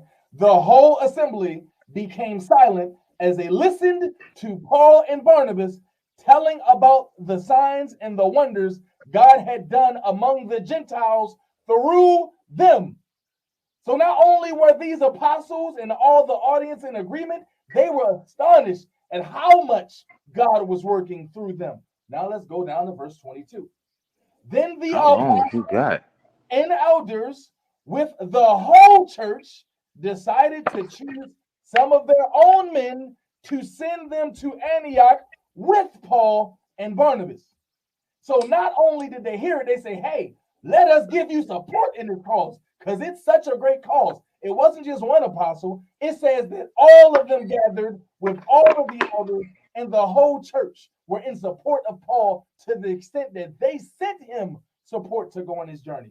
So again, if we go back, not only have I proven point one, I've now proven point two. Now I'm going to show you where Paul himself speaks in submission to Christ and his teachings, because I haven't heard or witnessed anything about a usurper yet. But even still, let's go to it. This is Galatians 2. Galatians 2 and 20. Let me type it in. This is what Paul says. We're going to ask him later if this is one of the books he believes in for Paul, or one of them he don't. I have been crucified with Christ, yet I no longer live. Yet not I, but Christ liveth in me. The life I now live in a body, I live by faith in the Son of God, who loved me and gave himself for me. I do not set aside the grace of God, for the righteousness could be obtained through the law. Christ died for nothing. He is saying that I've crucified myself for Christ, meaning he's given all of it. See, you can say all you want, but Paul sold out for Christ. And this is his own words teaching it. But we want to claim that he's a usurper. Let's go to the next verse. 1 Corinthians 11. 1 Corinthians 11, verse 1. Follow my example as I follow the example of Christ. Does this sound like a usurper to you, or someone in full submission to Christ? Does this sound like someone who's trying to do their own gospel separate from Christ? Or who's preaching a gospel under Christ? Because you can make a single verse sound whatever way you want. But when you actually read the actual verses and the full letters of the writing, you will never find a moment in which Paul usurps Christ. Let's keep going through. 1 Corinthians 7 and 10. We see where Paul himself tells you how he's commanding things. This is 1 Corinthians 7:10. To the married I give this command, not I, but the Lord. So you see it again, an example where he's saying not I. He's doing it. He just said I give a command. But he said not really me, but the Lord. So when he say my gospel, he says not really my gospel. I'm preaching, I'm giving it, so it's kind of my gospel, but it's really the Lord. The same way he given his command, not I, but the Lord. To the married I give this command, not I, but the Lord. Let's go to 1 Corinthians 14, where he does the same exact thing. 1 Corinthians 14, verse 39, verse 37. If anyone thinks they are a prophet or otherwise gifted by the Spirit, let them acknowledge that what I am writing to you is the Lord's command.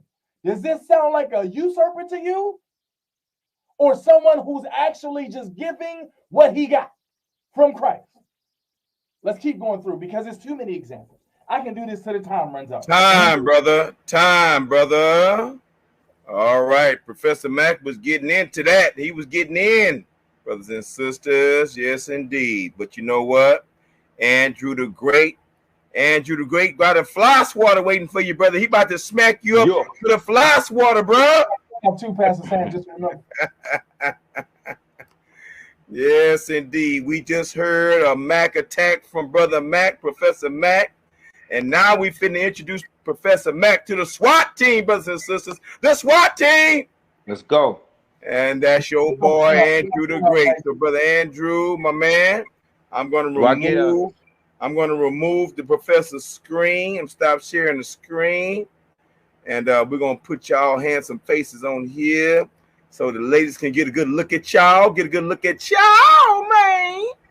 You know what I'm saying? And brothers and sisters, again, like I just said, we back.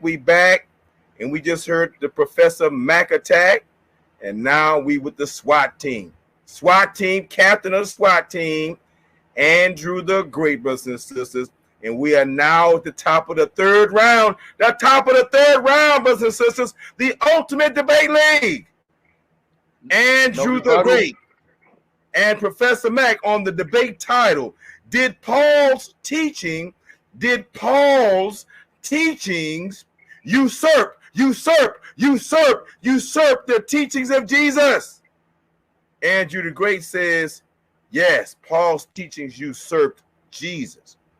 Professor Mack says no, that Paul was in submission to Jesus' teachings. Who's right, y'all? Who's going to win this debate? Who's going to advance to the third round of the Ultimate Debate League, brothers and sisters? All righty, Brother Andrew. When you speak, brother, your 3-minute rebuttal will start. All right, let's start this. I thought he did good again. He brought up Peter. He said, so is Andrew the Great going to say Peter's works are fake too? The Catholic Encyclopedia says that Peter's works were written 90 years after his death. 90 years after his death, the second book of Peter, the one that you quoted the second book of Peter, right? If I'm wrong, correct me. I believe that's what you said, but it was written 90 years after his death. You know what I mean? And even early Christians like Origen spoke about it. So that's important for you to know and to put in your thing. Second, let's get into, he said that they're not preaching two different gospels. Jesus was about keeping Torah. Let's do Jesus first. All right, pull up Matthew 5:17 through 20. This is about the fulfillment of the law. So he should know where I'm going.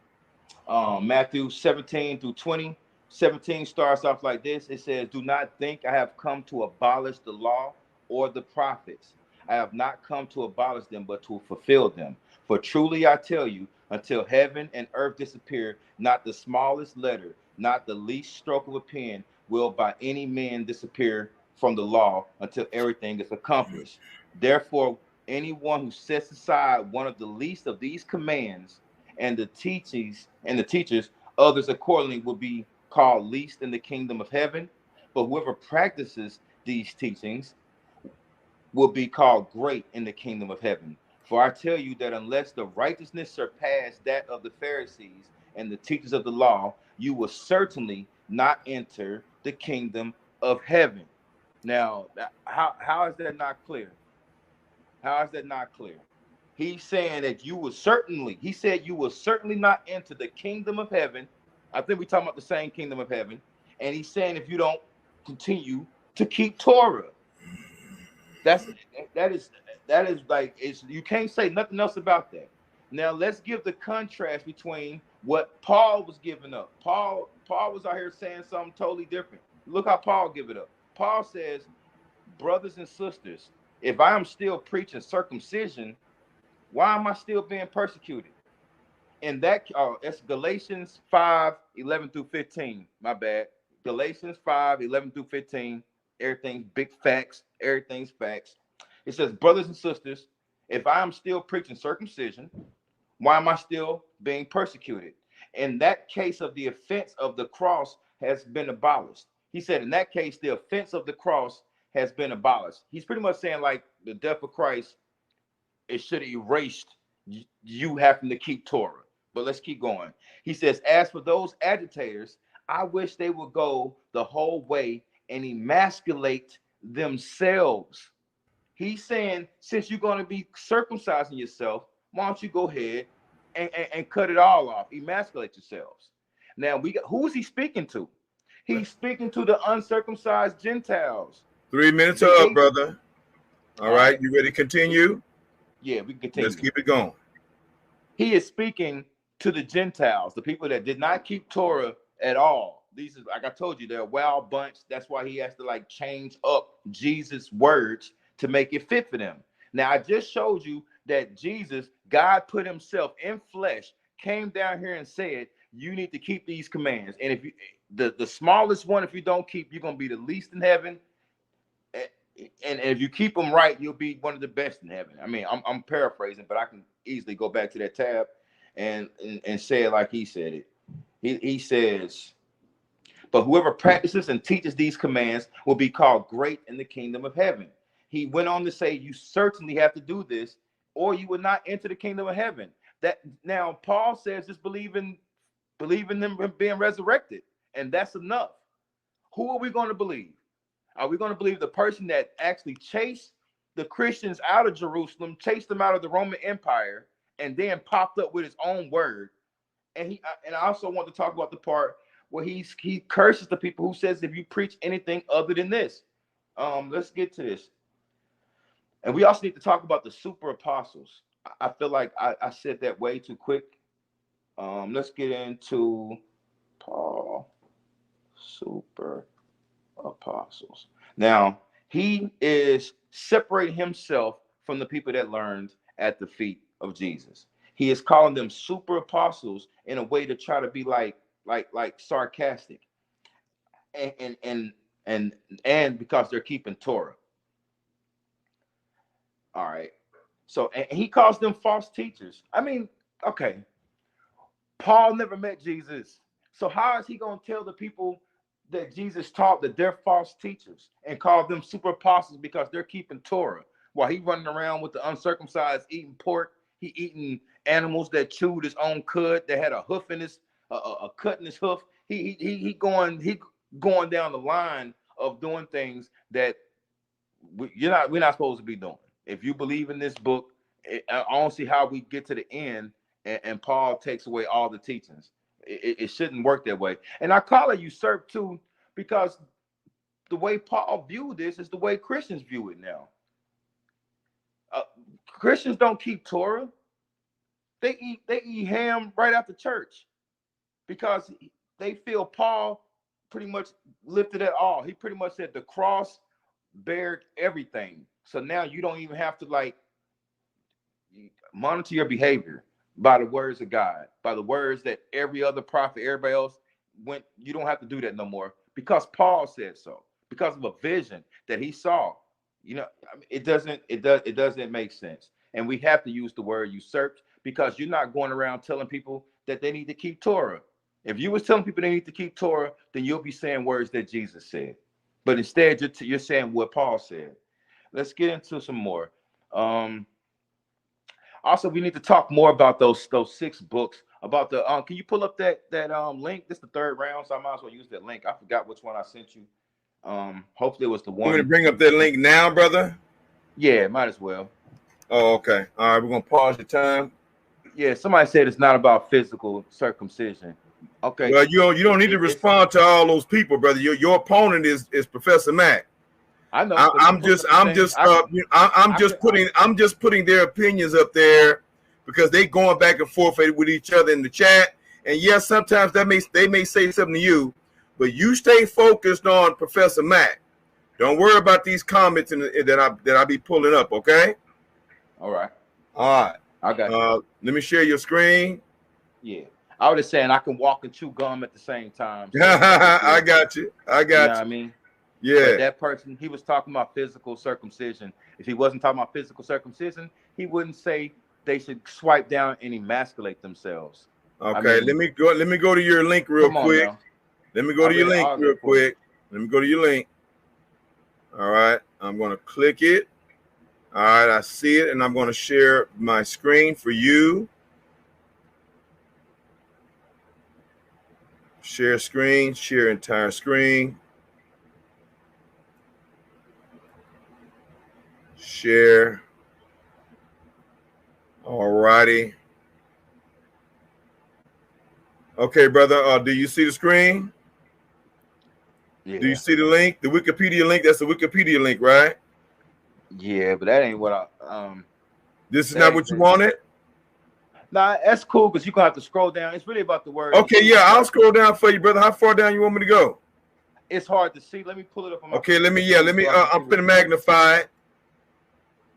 Okay, how far down should I go? Just tell me when to stop. All right. Hold on, I'm pulling it up too, so we can be looking at the same thing. I'm gonna tell you where to go. All right. Your time is stopped. 3 minutes and 24 seconds in. All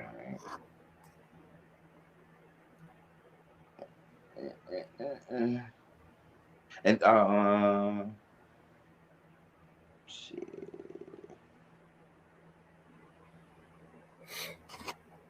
Nah, it's good, man. It's pseudography. It's down towards authorship. Authorship. Okay, names, available sources, biography, early life, conversations. I think it's in writings. Are you talking about one of these subtitles right here, brother? Like post conversation. Yep. Keep going down. And it's okay. All right. It's going to say what is the title? What is it called? Authorship. Authorship. Okay.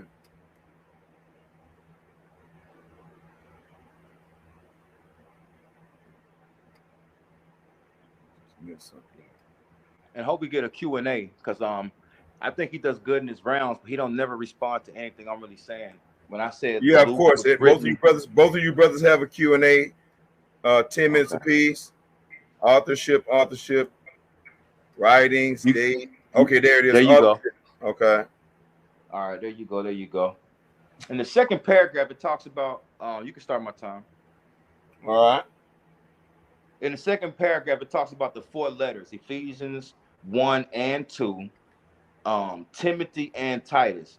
They're considered pseudographical.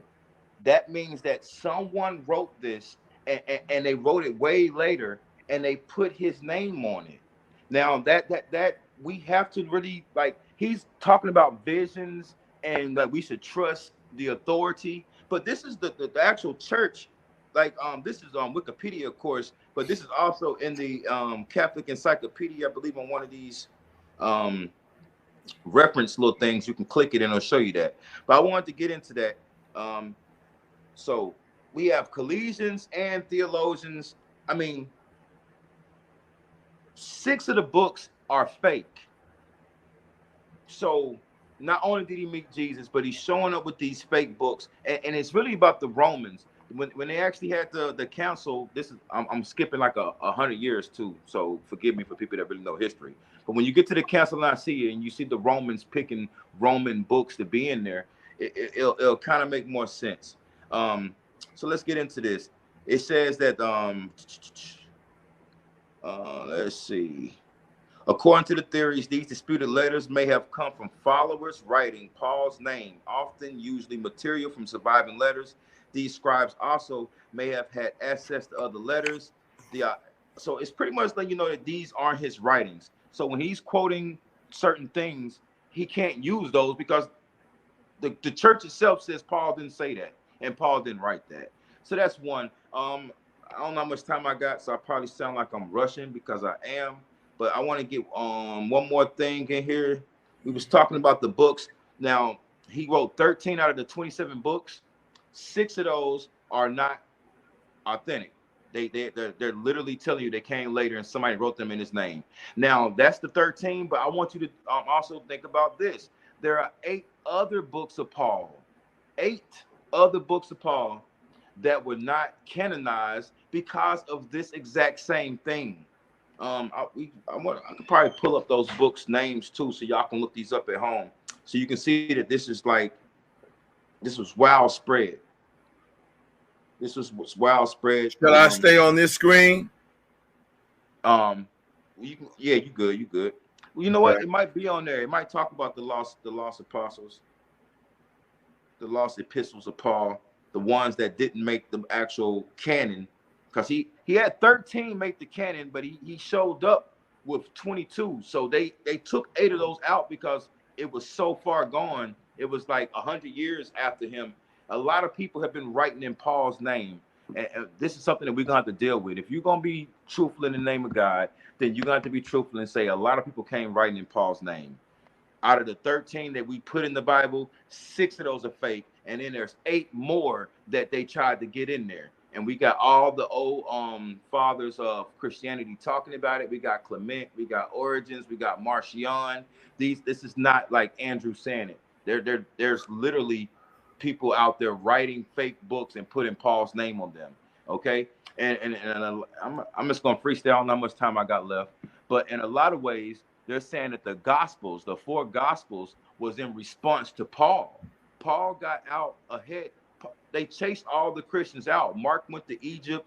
I think Peter went to Asia Minor. All the apostles and disciples dispersed, leaving room for Paul himself to come up with his own joint. And he started, I showed you already how he kind of changed the word, how he, like Jesus telling people to keep Torah or you can't get into the kingdom of heaven. He telling people they don't have to keep Torah. They just got to have faith in God. And let's get into these other books. The other books we got, it was a couple more Corinthians. It was like 2 more letters to the Corinthians. Okay. They didn't get in because they were found to be fake. He also had, let's see, one called Zerat. No, that's the Corinthians. He had another one to the Ephesians. He had one to Alexandria. I would love to read that one, but it was just more books that were faked. So, to end my argument, I want to say that the 13. Oh, let's talk about Luke too, because Luke was one of the people that actually talked about. So I pause your time and go to Luke. Yeah, we can. No, I'm just talking about how much time I got. You got 2 minutes. Okay. Yeah, pause my time and we can pull up. Nah, I'm good. I'm just going to say what I need to say. Luke wrote 2 books in the New Testament. One of them being the Gospel, the other being Acts. Now, Acts is so big that just those 2 books make up 27.5 of the New Testament. You hear that? Luke actually wrote more in the New Testament than Paul. The issue is Paul's writings come like 80 years before Luke. So Luke and Paul is like 50% of the actual New Testament. And that's actual fact too. That's like just Google that. Google Luke and Paul and they'll show you a pie graph and you'll see they take up it all. The issue is half the books from Paul we can't prove it's him.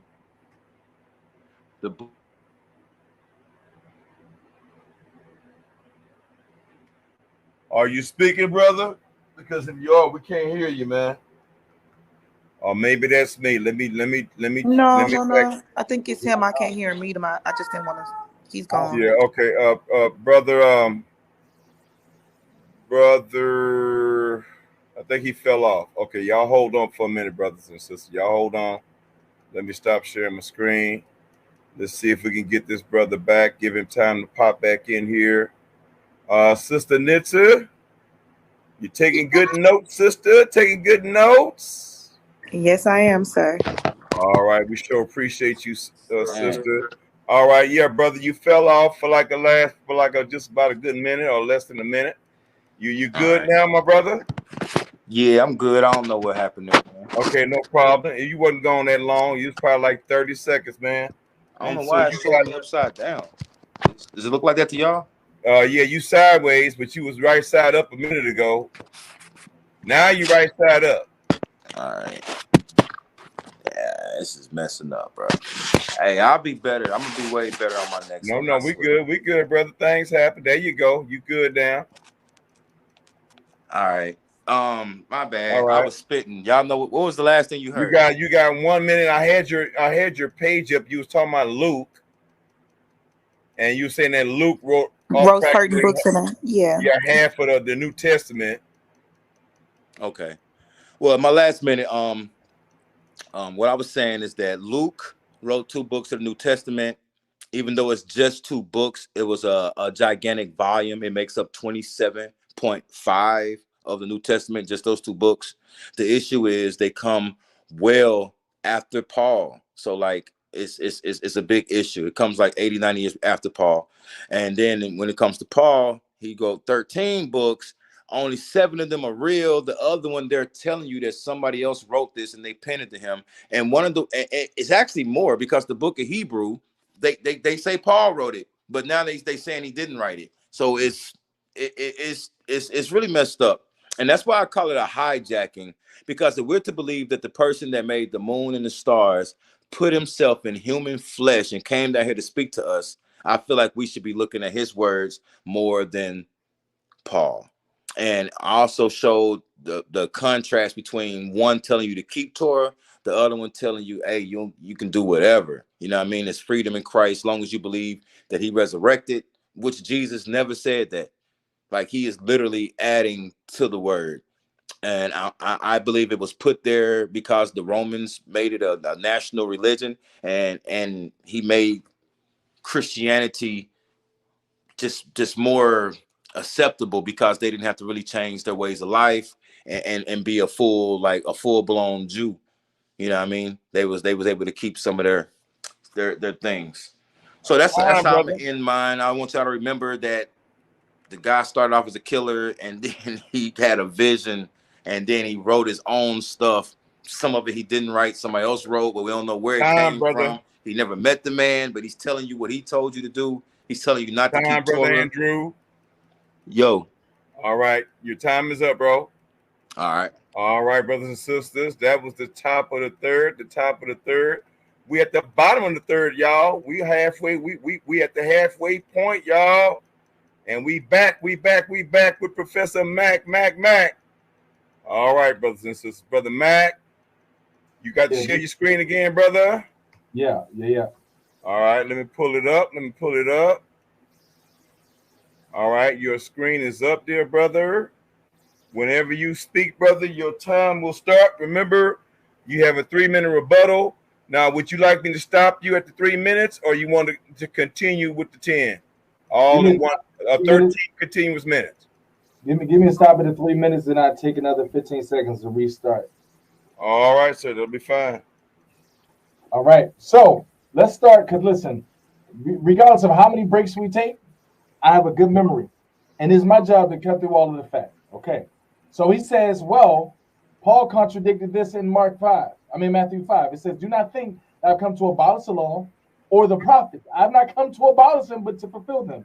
For truly I tell you, until heaven and earth disappear, not the smallest letter, not the least stroke of pen will by any means disappear from the law until everything is accomplished. Now, those are Jesus' words. Here are Jesus' words in Luke 24.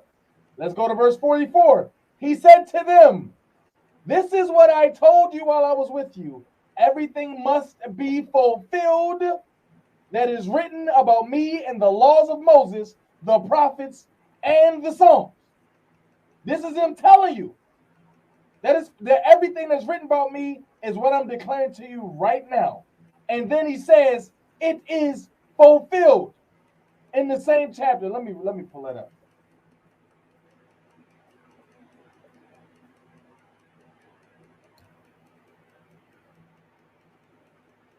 I got time to pull it up.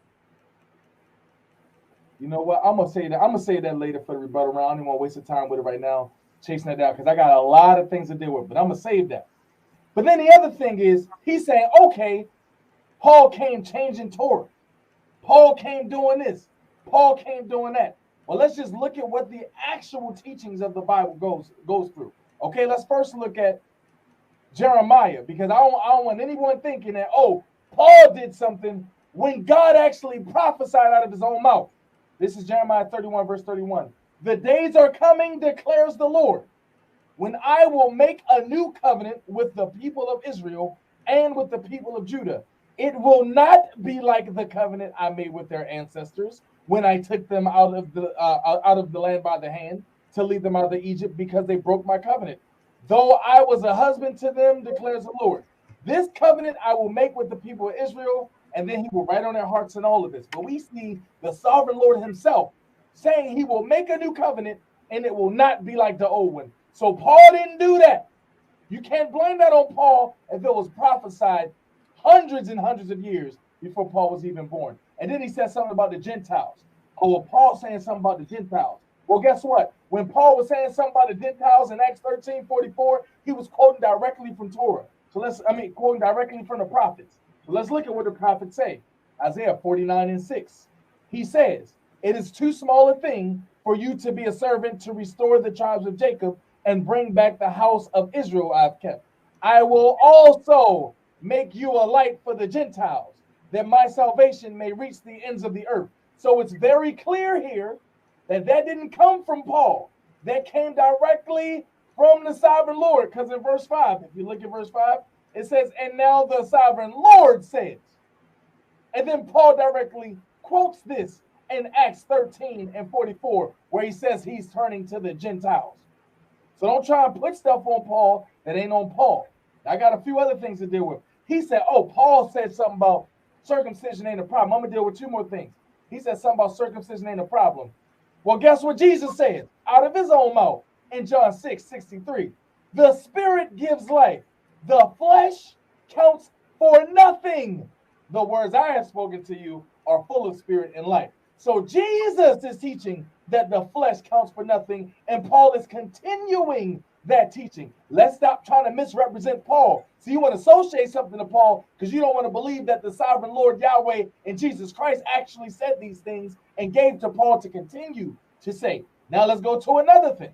He said, oh, Paul said you can eat whatever you want. Well, let's look at what Jesus says. This is the book of Mark, chapter 7. Or we can go to the book of Matthew, chapter 15. They both talk about it, okay? So while there was a large crowd, verse 14, and Jesus said to them, listen to me, everyone, and understand this. Verse 15, nothing outside of a person can defile them by going into them. Rather, it is what comes out that defiles them. After he said that, the crowd entered the house, and the disciples asked him about this parable. He says to his disciples, are you so dull? Don't you see that nothing that Time, Professor Mack. Now that's okay. You're actually, I went a minute and 30 seconds over your 3 minutes. So you're going to have 8 minutes and 30 seconds, okay? It's all good. Yeah. No all right, brother. So I apologize. I kind of lost track of time there, but and I hated to end your flow right there. But you ready for your final 10? Yeah. Or actually 8.5? And yeah, you're going to give me a 2-minute warning, right? Yes, sir. All right, I'm good with that. All right. When you speak, sir, your time will start. So jumping back into this. So is it Paul teaching something different about food? Or is it Jesus starting to teach it and giving the concept that Paul is then teaching? This is what he says. He says to his disciples, after he said it to the crowd, he says, hear this. Hear what I'm about to tell you. Listen to me, everyone. And then he says, are you so dull? In verse 18, he asks, don't you see that nothing that enters a person from outside of them can defile him? For it doesn't go into their heart, but into their stomach, and then out of the body. And saying this, Jesus declared all foods clean. So I'm giving you what Jesus said, and he's just saying, oh, Paul said. He's trying to force something on Paul as if he's usurping. But I'm going to show you detail by detail. Paul ain't never usurped anything from Christ when he was converted to Christ on that Damascus road. So let's keep going. I'm going to show you again. This is the book of Hebrews, chapter 7, so that we're clear. Because he told, oh, Paul changed stuff. I can show you where Jesus changed the law. I can show you where it was required for Jesus to change the law. Because when he talks about that the law won't vanish, of course, God's law doesn't go away, but it sure enough changes. I can show you the scripture that says that. This is the book of Hebrews chapter 7, verse 12. For when the priesthood is changed, there is made of necessity for the change of the law also. Or in the NIV version, for when the priesthood changed, the law must be changed also. So now who changes the law? Clearly the priesthood. Because when a priesthood changed, there's made it a necessity for the law to change. This is why the Torah predicted it. This is why Jesus taught it. And then this is why Paul continued to teach it. Because he was submitting to Christ. If he didn't teach it, he would not be submitting to Christ. Then he'd be usurping if he didn't teach the things that he was teaching. So again, let's go back to the presentation. After I'm cutting through all the fat, I take the time because it's necessary. I'm not even going to go over point 4. I can go to Acts 20 and 21 where he says he's ready to die for Christ. Same thing in Acts 21 and 13. I can go to those scriptures, but that's not necessary. We need to get to cutting through something else that you threw up. Because you want to look at historical documents. Okay, I got historical documents too. I already told you. Is this thing going? Did it pause on me? There we go.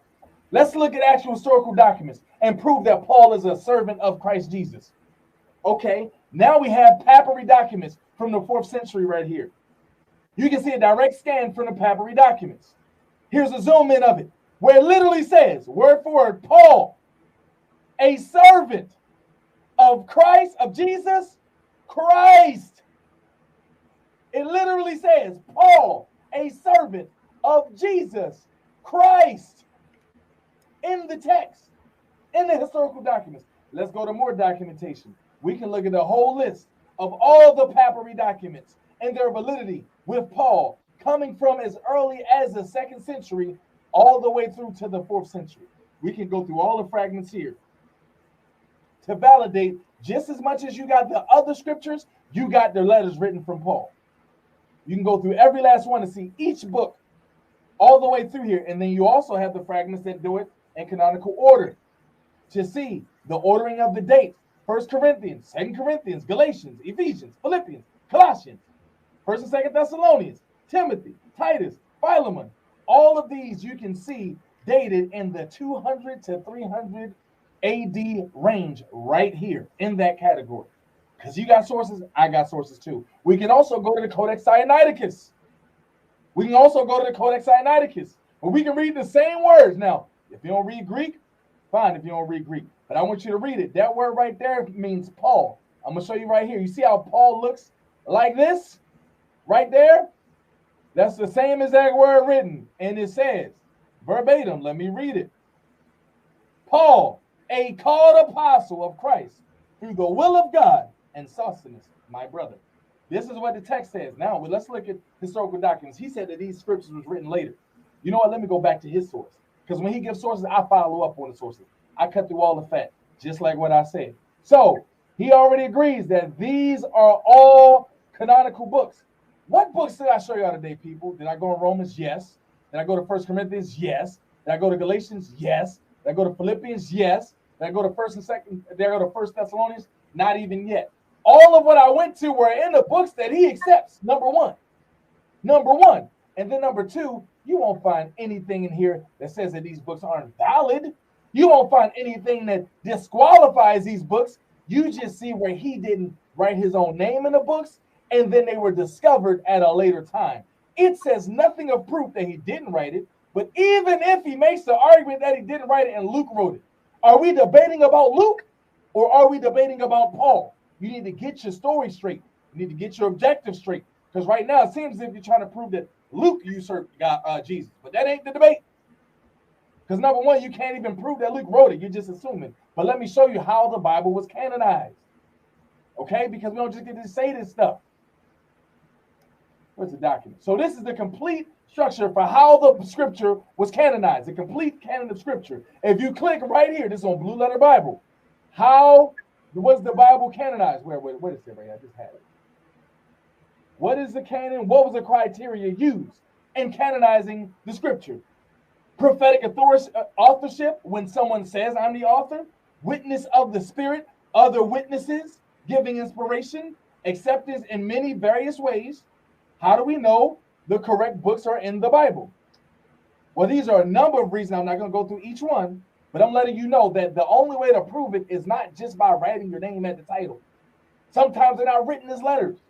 Sometimes they are, but some of the fragments are lost. But what you're doing is just looking for anything that is a gray area in history and try and push it to the side of yours. Well, you're not being objective at all. I can be objective and say, you know what? He doesn't say it in this title, but there's nothing that disqualifies it either, and it's actually always been sourced and kept with the other books. You can't prove that it wasn't Paul, and then even if you try to, now you're arguing about somebody that ain't Paul. So are we arguing about Paul today or not? Do you actually believe, I'm asking this when we get to the round, does he actually believe in the 7 books that he didn't have a problem with?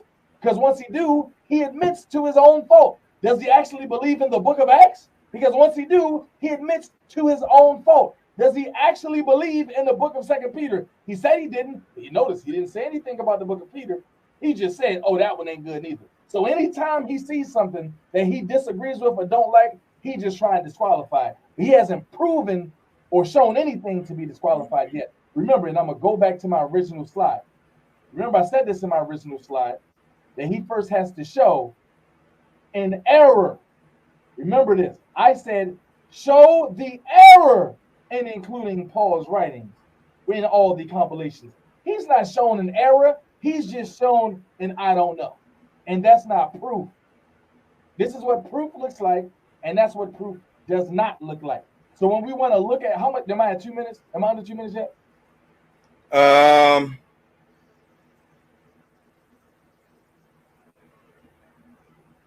I feel like I was getting close. Yeah, you got 30 seconds before you get to your 2 minutes. Okay, 2 minutes and 30 seconds. Okay, that's great. That's great. So now when we look at this, I want to go back to show you who Paul really is. Let's see if he got a problem with Acts 20.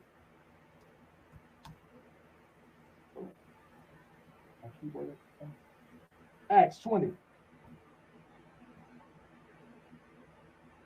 Verse 21. This is what the Bible reads. I have declared to both Jews and Greeks that they must turn 2 minutes, to God. bro. Got you. And repentance and have faith in our Lord Jesus.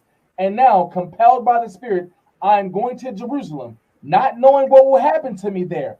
I only know that in the very city the Holy Spirit warns of prisons and hardships facing me. However, I consider my life worth nothing to me. My only aim is to finish the race and complete the task the Lord Jesus has given me, the task of testifying to the good news of God's grace. What is the good news? What that mean? Gospel. Of testifying to the gospel of God's grace. He wanted to claim that Paul took the gospel as his own, but he's right here ready to die for giving credit to God for this very same gospel. That's inconsistent. And I want you to tell me as I read this one, does this seem like someone ready to usurp or someone who is actually submitting? This is Acts chapter 21, and this is verse 13. Acts 21 and 13 reads, Then Paul answered, Why are you weeping and breaking my heart? I am ready not only to be bound, but also to die in Jerusalem for the name of the Lord Jesus Christ. See, this sounds like a servant to me, not a usurper. To claim he's a usurper, you got to prove it. And finally, let's go to Philippians, another book that the brother accepted as being authenticated. We go to Philippians 1. What is this? What is this search? Go to Philippians 1, 21. For me, to live is Christ, and to die is gain. He has no fear of dying for Christ. He has no fear in living for Christ. He says here, but if I live in the flesh, this is the fruit of my labor. Yet what I shall choose, I wot not. He's not living for himself. Verse 23, for I am in a strait and betwixt. Time, brother. Time, brother, professor. Time. It's all good. All right. Brother Andrew, if you could turn your video on and leave it on, brother. Your video should have been on the entire time that brother was talking. Can you turn your video on, brother Andrew the Great? All right. We appreciate you, bro. Thank you so much. All right. Let me make sure we can still hear you. Say something. Yeah, I'm about to switch phones. Oh, snap. Okay, yeah, turn. You know what? Let me turn your other one off real quick. Okay, there we go. You good? Yeah, I wanna switch to the other one though, because the other one. Oh, you want to switch to the other one? Okay, you want me to add it on the screen? Yeah. Okay, all right, it's added on the screen. And I muted the other one, so we should be good now. Okay, we're good. I think we are. Okay. Professor Mack, leave your camera on. I should have told Brother Andrew that earlier, but I think he was switching, trying to figure out what he was going to do. But anyway, we back. All right, so Brother Andrew, you have the last 3-minute rebuttal to what you just heard, and then we're going to take a short break and go right into our 10-minute round apiece, okay? Now, if you brothers don't have anything y'all want to share, we're going to go directly to the 10-minute round. So you ready, Brother Andrew, with your 3 minutes? Yeah, I'm ready. That other one messing up. It's frozen or something. I don't know what's going on. Okay, well, you let us know when you're ready. When you speak, brother, your time will start. All right. So what? This is the rebuttal to what he just said. Yeah, that's all you have is 3 minutes, and then we're going to go into our 10-minute question round apiece. Okay. Okay. It's on you, brother. Whenever you're ready to speak. All right. I'm ready. Let me pull this up. You need me to share the screen? No, I mean, not really. I just really okay. Got you, sir. No problem. Just checking. Okay. I think he got audio from 2 phones having it right now, just a technical. Can y'all hear me good though? Because this phone is lower than the other one. Yeah, it's kind of echoing just a little bit. It's not that bad, but you could turn if you could turn the other phone the volume off? Okay, go ahead and speak now. Yeah. Okay, everything's perfect. Yeah, I mean, this is ridiculous. I don't know. It's like funny now. You want to back this? All right. We should be good. Okay. Last, I can still hear myself on there. I don't know why. You're good, man. You're good on our end, bro. Okay. Over here, it's sounding weird, and I'm trying to just take it off that page. All right, here we go. We're talking more about the hijacking. The reason I'm calling this a hijacking is because of Paul's. I can hear myself still. It's crazy. Because of Paul's actual the way he got down with the other apostles. Let's just get that out of here. Jeez. All right, I feel better now. All right. The reason I'm calling it hijacking is because we had other apostles. Now, who were the other apostles?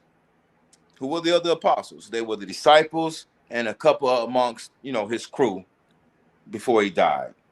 Now, Paul is going around talking down on the other apostles. Let's look in Galatians 1, 8 through 9. If you want to put it up, you can. If not, y'all can read along at home. All right, brother. I can put it up, bro. If you want me to, I'll stop your time. Yeah, go ahead and pull it up. All right. And brothers and sisters, we're doing this because our brother didn't have the capability to share his screen. So I'm sharing my screen for him. We agreed to that earlier. Didn't want to handicap this brother in any way. This is a very important debate. Whoever wins will move forward to the third round. All right. Yep. What scripture was that again, brother? That was Galatians. We can do like 6 through 9 or so. Okay. Galatians what? 1? Galatians 6?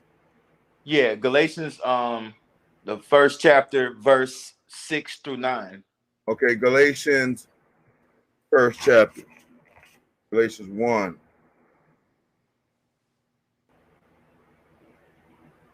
Yeah, and good looking out for sharing the screen. My next time I do this, I'm gonna be like well prepared. I might have a backdrop like this, brother. You know what I'm saying? I gotta step my game up. All right. He got Better Call Saul on the back. He clowning. He had some time. All right, sharing my screen, sharing the whole screen. All right. Where is it? Whole screen, entire screen. Let's see. All right, sir. Can you see the screen, brother? See the scripture? Yep, I can. 1. Okay, so go to Galatians 1 and where? I'm starting at 6 and I'm reading from the King James joint. Okay, starting at verse 6. All right, brother. All right. He says, this is Paul speaking. He says, I marvel that ye are so soon removed from him that call you into grace of Christ unto another gospel, which is not another, but there be some that trouble you, who would pervert the gospel of Christ.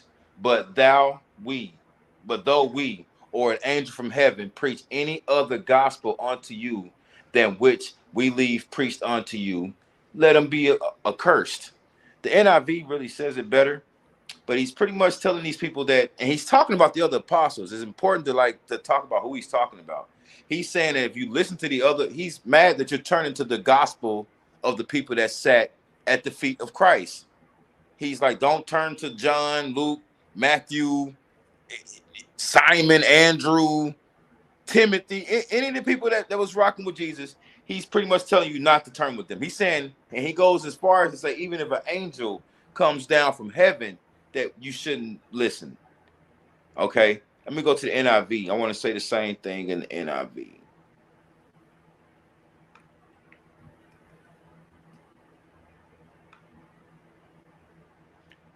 All right, this is the NIV, same thing. I am astonished that you are so quickly deserting the one who called you to live in the grace of Christ and are turned to a different gospel. Who's the one that told? Who are they deserting? He's saying they're deserting him. He called them to live in the grace of Christ and are turned to a different gospel, which is really no gospel at all. Evidently, some people are throwing you into confusion and are trying to pervert the gospel of Christ. But even if we or an angel from heaven should preach a gospel other than the one we preach to you, let them be under God's curse. Okay, So that is him pretty much putting his word above all the other disciples. I hope we can see that clearly. I hope we can see that clearly. And he said that that didn't take place, but as we see, it takes place right here in Galatians. And it's the first chapter. He's writing these people, telling them this. Okay? So if they run into Matthew and Matthew gets to talking to them, he's telling them don't listen to him. That don't turn away from what I'm telling you. So that was that. What was the other thing he brought up? He brought up if I believed in the book of Acts, I believe. It's not about the belief in the book of Acts. It's about knowing the actual literature. Like you should be able to tell me when the book of Acts was written. You should be able to tell me who it was written by. If you can't do those things, then every time you talk about the book of Acts, you need to say that I don't know when it was written, or it was written well after Paul, it was written after Luke's death. You're gonna have to start like really speaking in truth. Right now, it's like you're just protecting orthodoxy, like you're trying to protect something instead of actually saying what's there. You haven't responded to any of my things. We talk about those 6 books that he didn't write. I would love to hear you talk about them. Who wrote them, Professor? Who wrote? If Paul didn't write them, who wrote them, and how did they make it into the canon? Let's talk about that. Let's talk about the other books that didn't make canon. The other 8 books that he wrote that didn't make canon that they saying he really didn't write. If can I hear you just give me a little bit about the fake books? Time, brother. You know what? That was right on time, because it sounds like you getting into the questions. You walking into the question rounds, brother. Yeah. Brother Andrew the Great can't wait to ask these questions. And brothers and sisters, we there. We here. We is there, brothers and sisters. The 10-minute question rounds is going to be posed to one another, to each opponent. Is about to get started, y'all. We're gonna skip any promotions for time's sake, and let's move this thing along. Now, Brother Andrew the Great went first. So, Brother Andrew, the decision is yours. Would you like to ask questions first, or would you like to receive questions first? I'd like to ask it because I was actually finishing my rebuttal with a question, and I was hoping he could respond to it. All right, Brother Mac, you ready, sir? You ready? All right, let's go. All right. Dear brother Professor, how do you respond to the 6 books that the church says Paul did not write, but they have entered our canon, and now you are quoting them as Paul? How do you respond to that? So I respond by saying that you just told 2 lies. Number one, you're saying that they said that he didn't write it, but reading from your source, it says 4 of the letters, which are widely considered a pseudographical, are while the authorship of the other 2 subjects is subject to debate. It says right here, I'm gonna read it for you, meaning that they may have been written by Paul's followers, or they may have been written by members of Pauline school or generation. That's one lie you told. It doesn't say that he didn't write it. It says they may not have been written, but we don't know. We simply don't know. Second lie you told is that I was quoted from those books. I already told you and showed you that I quoted from the books that were above that, the ones that you agree. You quoted from Timothy. You quoted from Timothy. Don't interrupt him, brother. He got 15 seconds. Go ahead. All I was saying is the books that I'm quoting from throughout the debate have been clearly shown to be from the ones that he actually agrees upon. Time. Next question. It's on me. Yes, sir. You got 10 minutes to ask him as many questions as you can, and he's got 1 minute to respond to each of your questions. Okay. All right. Well, here's the next one. The next one, well, I'm really, that wasn't the answer for me. Okay, I guess he's referring to the 6 books that made canon that they're saying he didn't write. Do you know the times on those? Yes, I actually went through and showed you the historical chart in chronological order. I have it right up here. If you ask me anyone, I can tell you the timeline for him. You want? I thought you gonna say it, or you just gonna mention it? I mean, you said those of which ones, and I can tell you.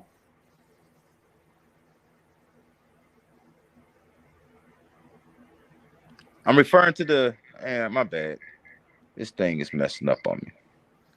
I'm referring to the ones that they said he didn't write. Okay. And then I'm also referring to the 8 that didn't make canon because they said he didn't write. Now the 8 that they say he didn't write, I don't know of those books. I've never read any of those books. I don't even know why we're debating those books, because those books don't have anything to do with what we're arguing. But from the books that he did write, that are in the Bible, that are questionable, I guess is what you would say. Pseudographical. That are accused of being pseudographical. I got you. So 1st and 2nd Timothy were both written anywhere between 63 AD and 67 AD. Titus was also, it's supposed to be written sometime between 63 and 67 AD. Philemon is supposed to be written from 60 to 61 AD. Colossians supposed to be written from 60 to 61 AD. And I think Ephesians is also supposed to be written from 60 to 61 AD. I don't know if I missed one. I may have missed one. Yeah, no, those are the ones I missed. That's all I got. All right, thank you for that. Let me hit pause on that. Thank you for that. Thank you for that. Now, I wanted to point out, do you see that like one year he wrote a book, then the next year a fake Paul wrote the book, and then the next year he wrote a book, and then a fake Paul wrote the book? Do you see like every other year, a fake book is being presented? No, I don't see that. There's no such name as a fake Paul, number one. And number two, if you're claiming that someone else wrote it, you've yet to identify the person you accuse. I'm going off the church. I'm saying the church, the people that canonized the books said that he didn't write them. Okay. And when I say the years, let's say for the theologians, he wrote Theologians 1, they said they can authenticate. Theologians 2 was written 1 year later, and they're saying he didn't write it, that somebody penned it in his name. You don't find that a little strange at all? So I don't know what reference you're giving for that. You haven't given. You have the pseudographicals right there. They have Second Theologians as a pseudographical book, and it was written 1 year after the First Theologians. Do you find that odd? Theologians, First and Second Theologians. Thessalonians, what book are you referring to? Excuse me? Are you saying Thessalonians or theologian? Theologians. I told you I've never read a book called First and Second Theologians. It's in the Bible. First and Second Theologians or Thessalonians? Well, Thessalonians. I'm sorry. So First and Second Thessalonians, First Thessalonians, you already showed, is said to have been a validated book. That was the second book that was ever given of Paul in 51 AD, which is up to 13 to 16 years before any of the other books that we were talking about. I think you're misunderstanding. I'm saying that the first book they're saying he actually penned. The second book they're saying he did not pen. And they were written 1 year apart. Do you find that odd? I don't. So I would find it odd if that were true, that 1 year that someone says he wrote a book and he did write it, and then someone else saying he wrote a book or he didn't write a book and he did write it. But if he didn't write the book, it's okay for them to say that. But right now, I haven't seen any proof that someone else wrote whatever book that's in the Bible that you're claiming Paul wrote or didn't wrote. Okay, I guess what would you take as proof? If the church fathers say it's pseudographical, are we not using that as evidence? Are we taking that off the table? Well, so you can look at some church fathers that say it's pseudographical. I can show you Irenaeus. I can read right here from the church history from Eusebius Pamphilius, where he's actually saying that and validating what Paul writes in his recorded books, in his many. Well, he can pull up, if you need be, he can go ahead and pull up the pseudographical books, and we can just go one by one, because this is something I think you're gonna have to deal with. You can't really sidestep the actual church saying that Paul didn't write it. I think that's pretty powerful. You don't think that's powerful that the church says he didn't write it? If you can show me who said he didn't write it, Clement, Origins. If you pull up the actual tab, it's on there. You click it, and it'll show you all the books that he didn't write. It'll tell you why they feel he didn't write it, how the style changed, how new words were introduced, how it was written at a later time. It goes into it, and it's very complete, because especially when you get to like Corinthians, because it was like 4 letters to them. What we call First Corinthians is really Second Corinthians, because it's one that was before that, but they realized he didn't write it. So to be fair to what you're saying, right? I can't either confirm or deny any of the your claims unless I'm able to examine the information. Okay, well, he can pull up the thing, pull up the actual tab, and you can see pseudographical. And it goes deep. It goes deep, and it tells you why they feel that way. And when I say they, this is not like some atheist from the UK that has, that doesn't like Christianity. This is the church.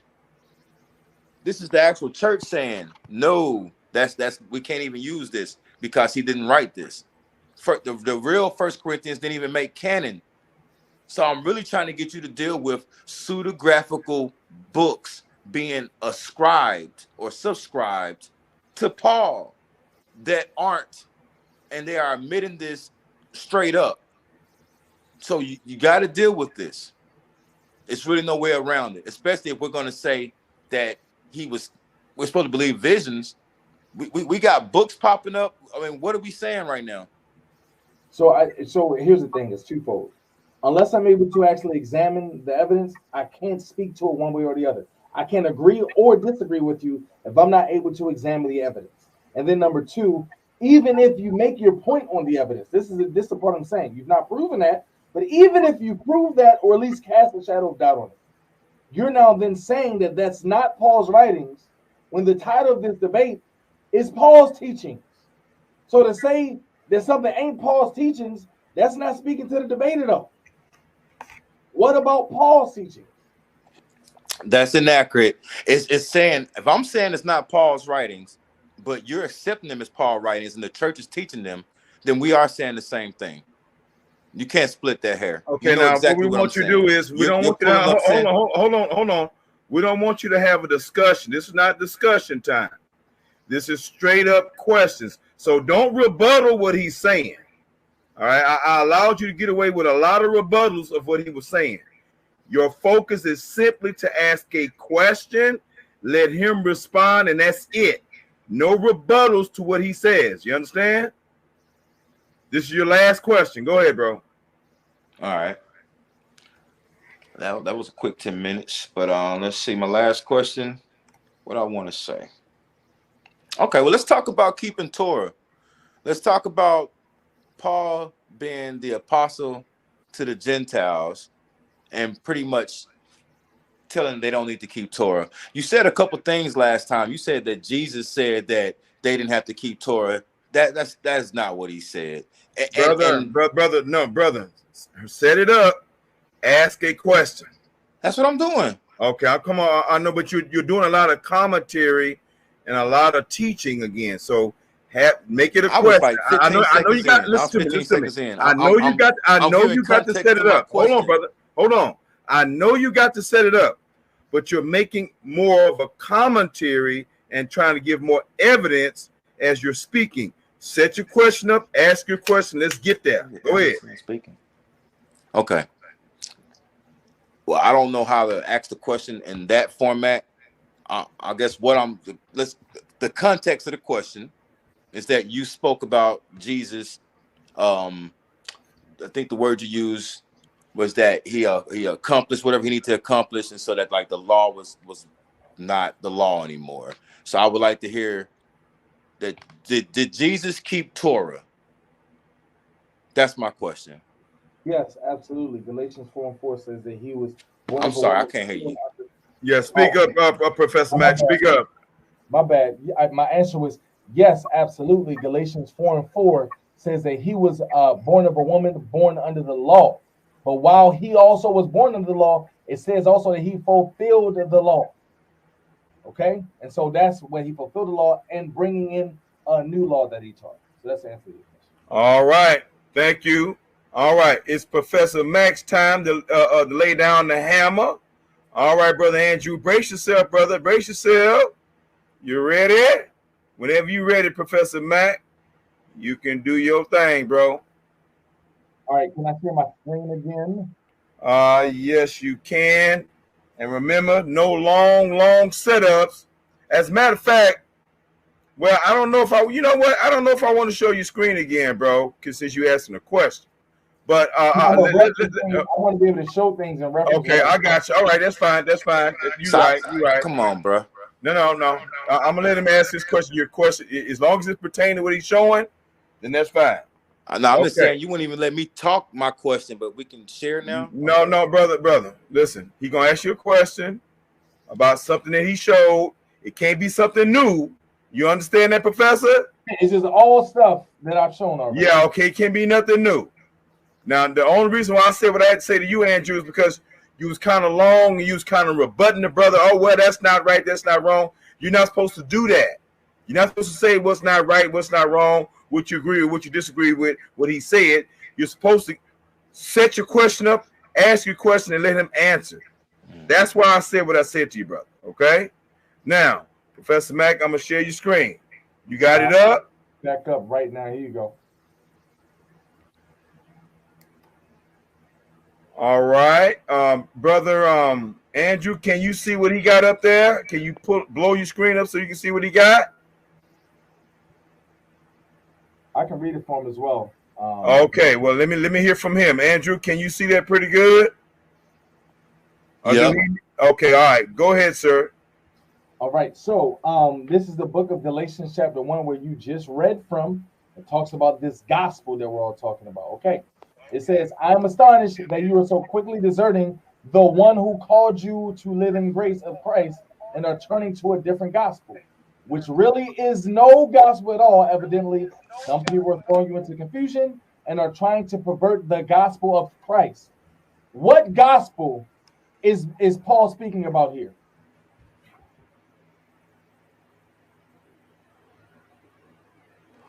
That's the question? Yes. Okay. He's speaking about the other apostles that were out preaching. Now, I asked what gospel is Paul speaking about? He calls it the gospel of Christ. Is he speaking of the gospel of Christ right here? My bad, bro. I'm going to have to hit mute on this so I can hear you on this one. All right, can we go ahead and say it again, please? So he says, who are trying to pervert the gospel of Christ. Is he calling the gospel of Christ? And Galatians 1. Brother Mack, can you tell him and tell us what verse are you reading? Yeah, Galatians chapter 1, verse 7. Verse 7 on the screen, correct? Yes. All right, read it and ask the question. Which is really not a gospel at all. Evidently, some people are throwing you into confusion and are trying to pervert the gospel of Christ. Is he talking about the gospel of Christ right here? Yes or no?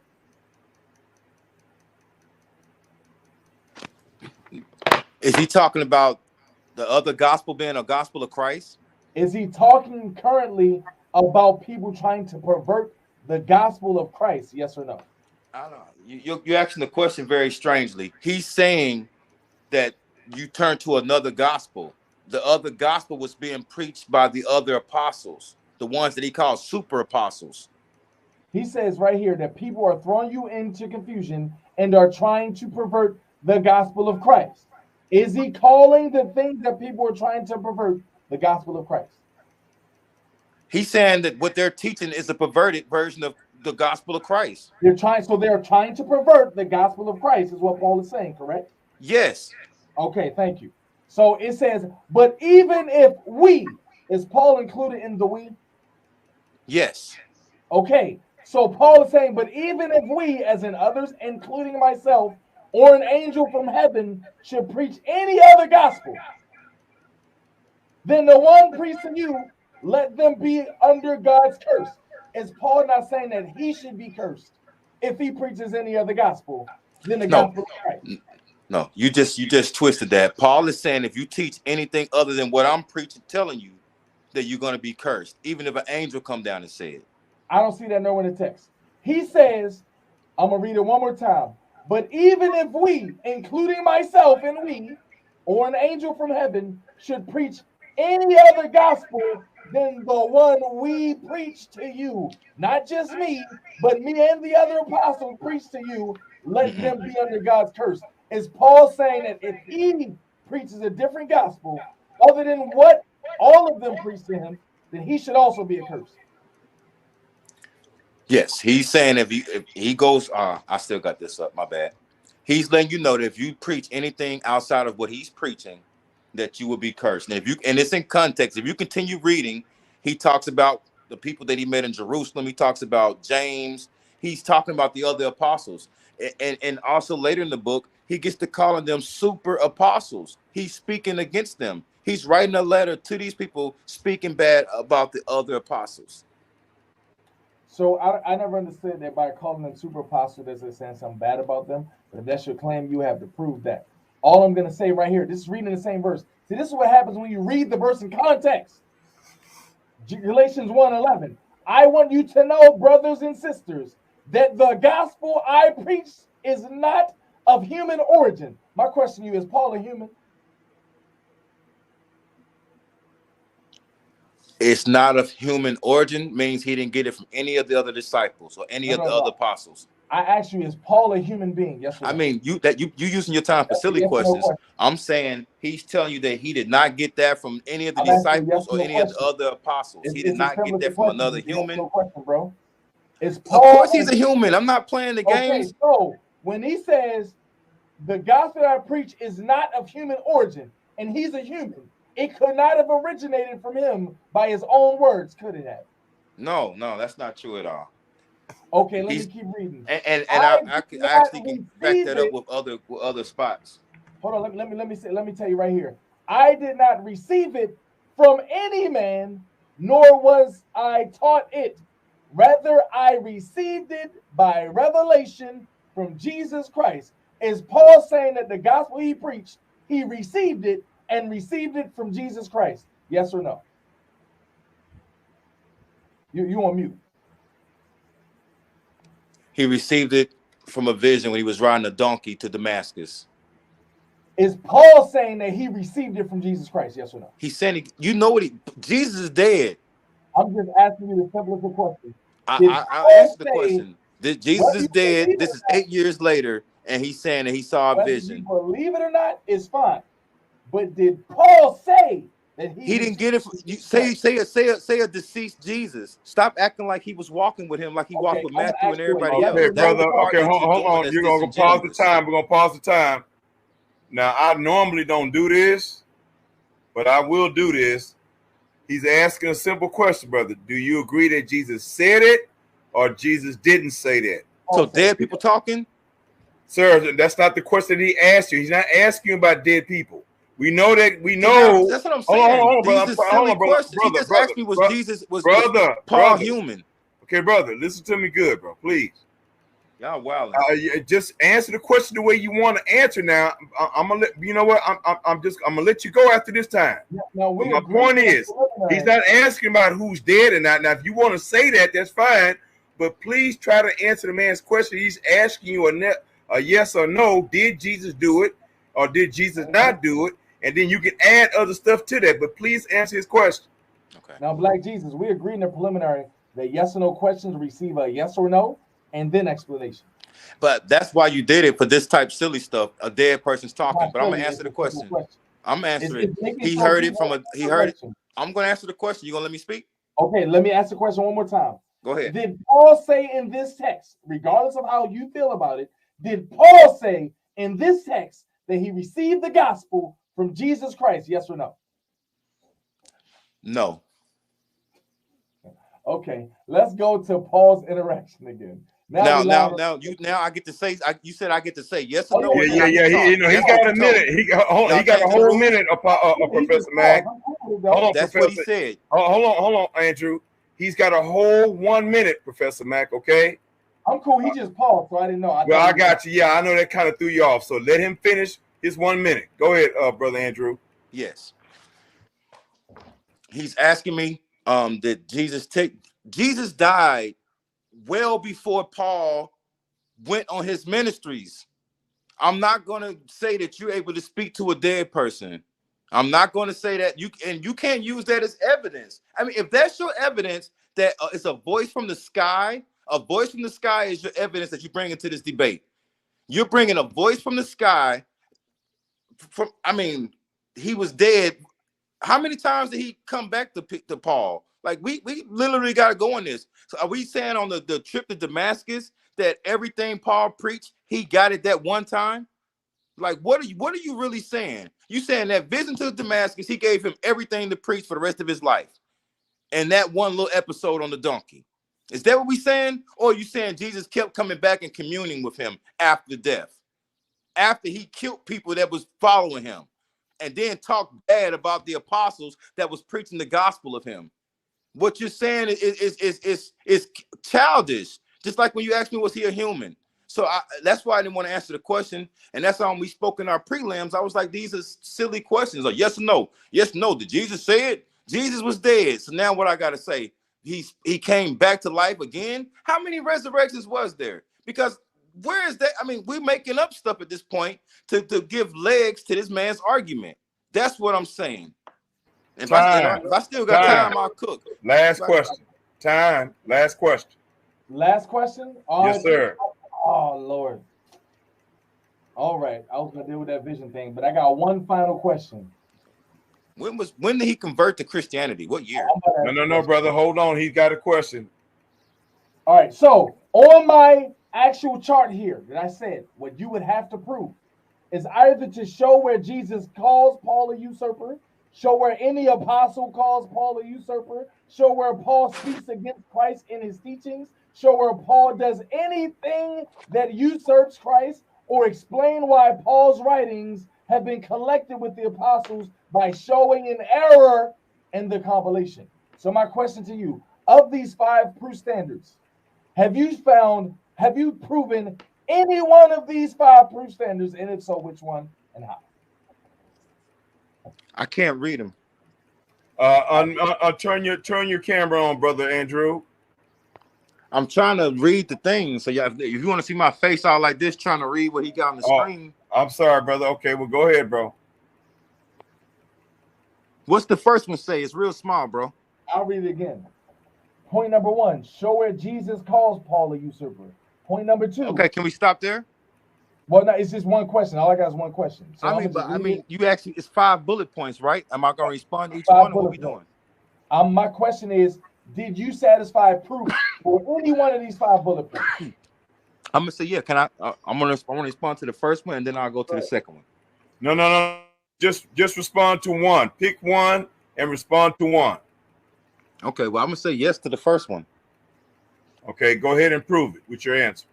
The answer was it was 24, Matthew 24, when he talked about people coming to deceive in his name. And he said it 3 times within the same chapter. He said that they would do miracles, they would teach ministries, and they would do things in his name and deceive many.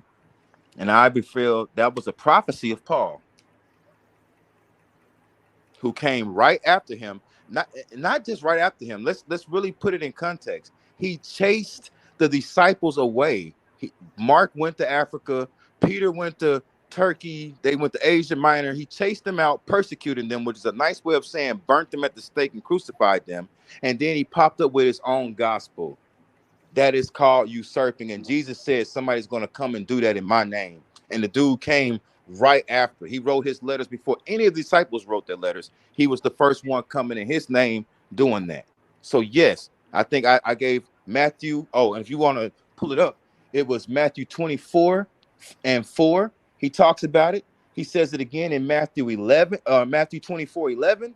He says it again in Matthew 24:23. He makes the same statement 3 times in Matthew 24, talking about somebody that's going to come in his name and deceive many.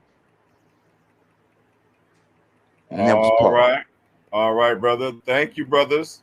Thank y'all very much for that very exciting 10-minute rounds from both of you brothers. Thank y'all very much. Brothers and sisters, we are at the end. The conclusive statements. 3 minutes apiece from both of these brothers. And we're going to hand this whole debate over to the judge. Sister Nitsa, are you still awake, sister? Did you fall asleep on us, sister? Oh, I'm here. All right, girl, it's in your hands after these 6 minutes. 3 minutes to Professor Mack and 3 minutes to Andrew. Which one of y'all want to go first? Get the last conclusive statement. I'll go first. All right, brother. Whenever you speak, brother, your time gonna start. All right.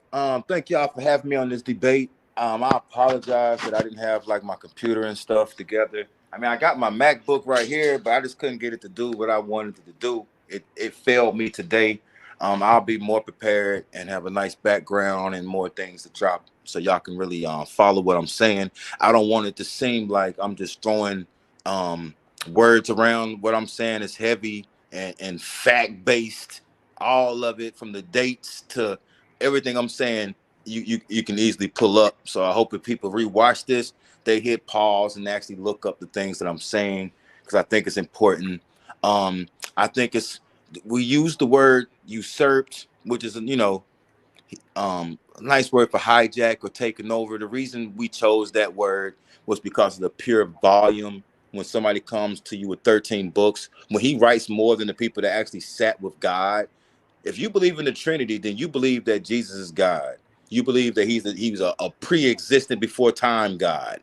You believe he was there with the word, and you believe that. And if you really believe that, you would not take the word of a man that persecuted Christians and never met Jesus. He let you know my gospel came from no human. I didn't hear this from Matthew. I didn't hear this from Luke, Paul, John. I didn't hear this from nobody. I got this. This is my gospel. He's letting you know that openly. I'm mad that I didn't get to this one, because it's this one verse where he talks about himself lying. One of the other apostles called him out on the lie, and he says it's better if my lie edifies God. Like, he's actually owning his lie. He's letting them know that, yes, some things I said was untruthful, but I did it to push God forward to these Gentile people. You know what I mean? So I feel like I failed just in my preparedness to be able to really bring that to life. If I had some slides and more things going, I think I could have really make him answer these questions. How somebody that never met Jesus, he's telling you he didn't get this gospel from any other human, and then he's telling you it's my gospel. Then he's telling you not to keep Torah. It's just a lot going on, and it seems like, and we didn't even get to the council where they took out the books that was written in Hebrew and put in the ones that was in Koine Greek, which happened to be Romans. It's a lot going on to get Paul into the Bible. We didn't get into how the Catholics changed their name, or how the popes changed their name to Paul and things like that. It really gets deep, because they built the church on him, and it's really more about him. You know what I mean? Because if you were really if Jesus kept Torah and he was God in flesh, then what do you think you should be doing?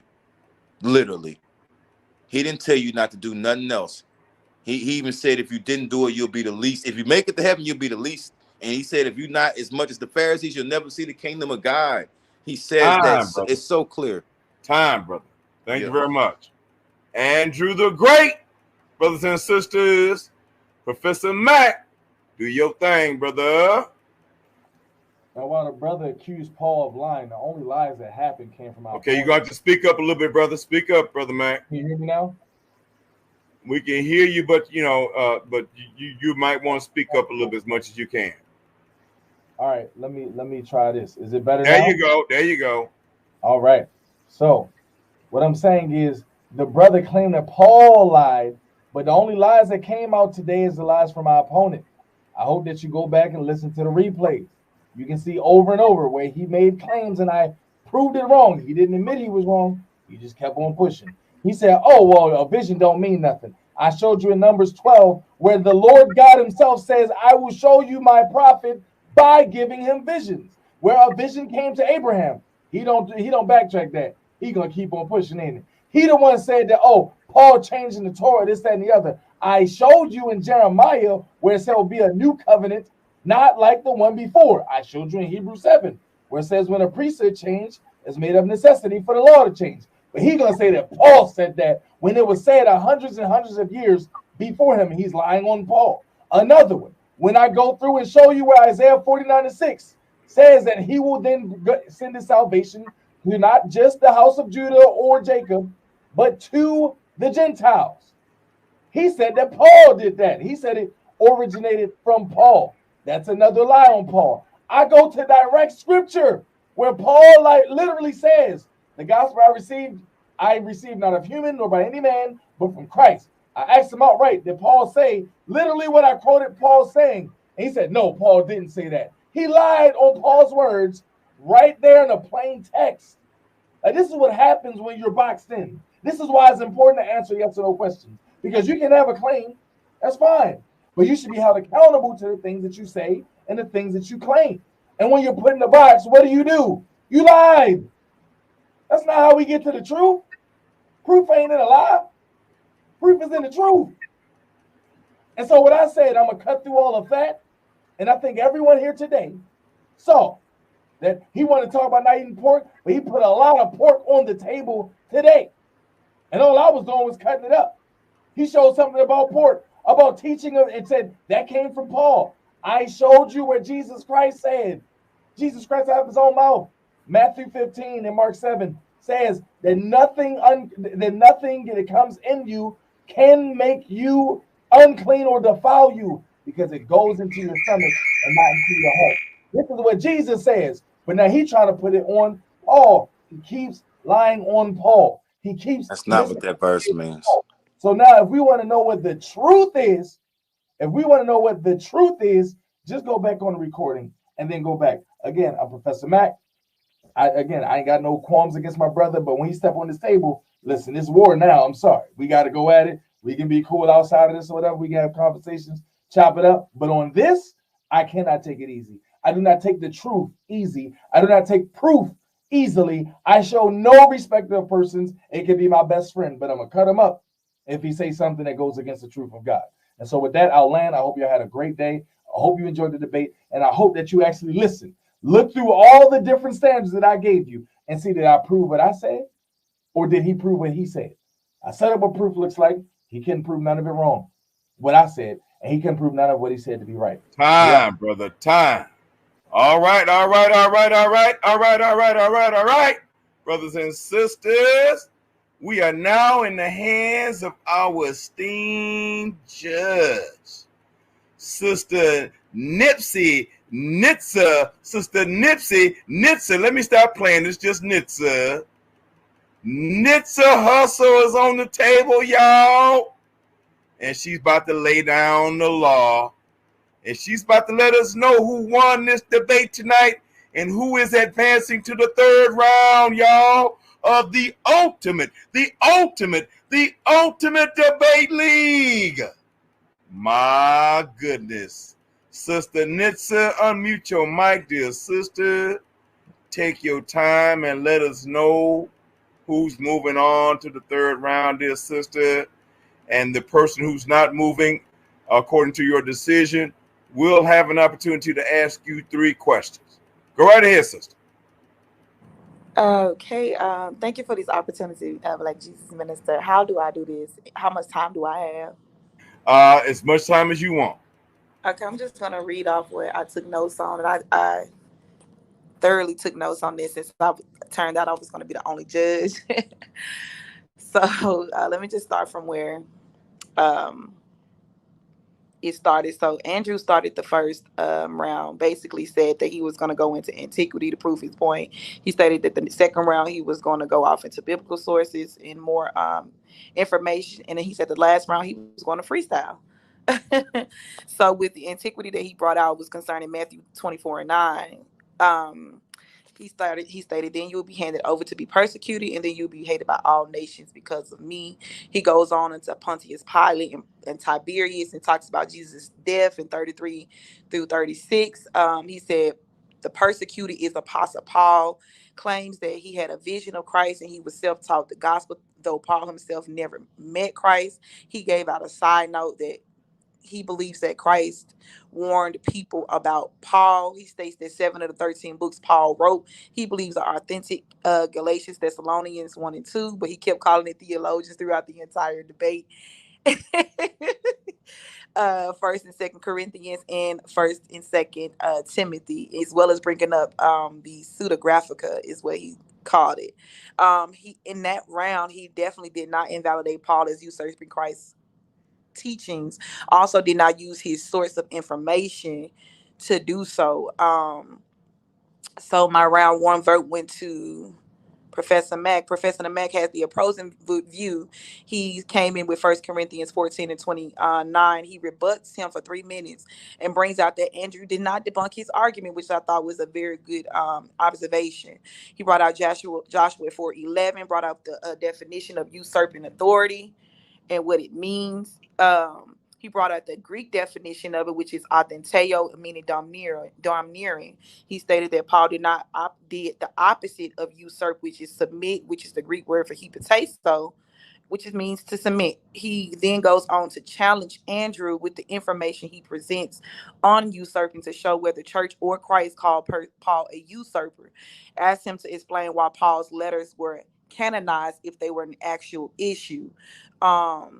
Why they were canonized, since he, feels like they were an issue. Why were they placed inside of the book?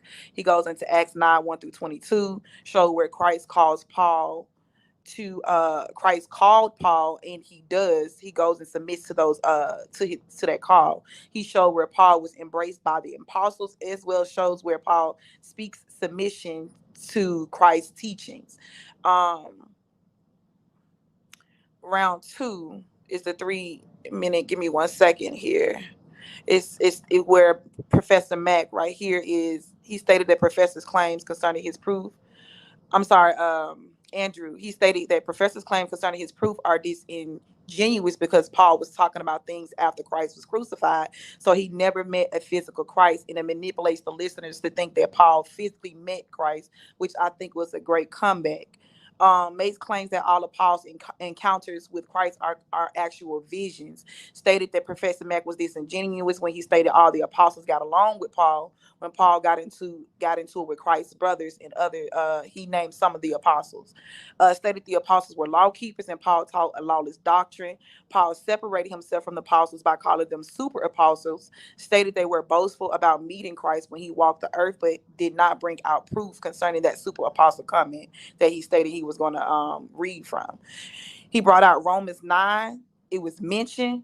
Did not thoroughly take his notes to bring forth a proof text concerning Romans 9, and had to paraphrase, but still his point was not clear. So he wasn't properly prepared.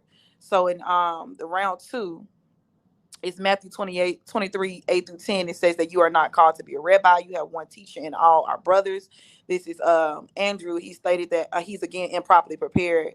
Time had to be stopped due to not writing down his information. He had to get assistance from the host, which I was not okay with because it was not a clear, concise dissertation. He brings out 1 Timothy 2 and 7, where unto I am ordained a preacher, and said that Paul lies not. Stated his own proof text wasn't a good scripture to use. He finally brings up Romans 9, 14 through 17. God has mercy on. And let me pause you 1 second, Nitsa. Okay. I assisted him with sharing his screen because he had technical difficulty. His Mac computer would not accept at the time StreamYard.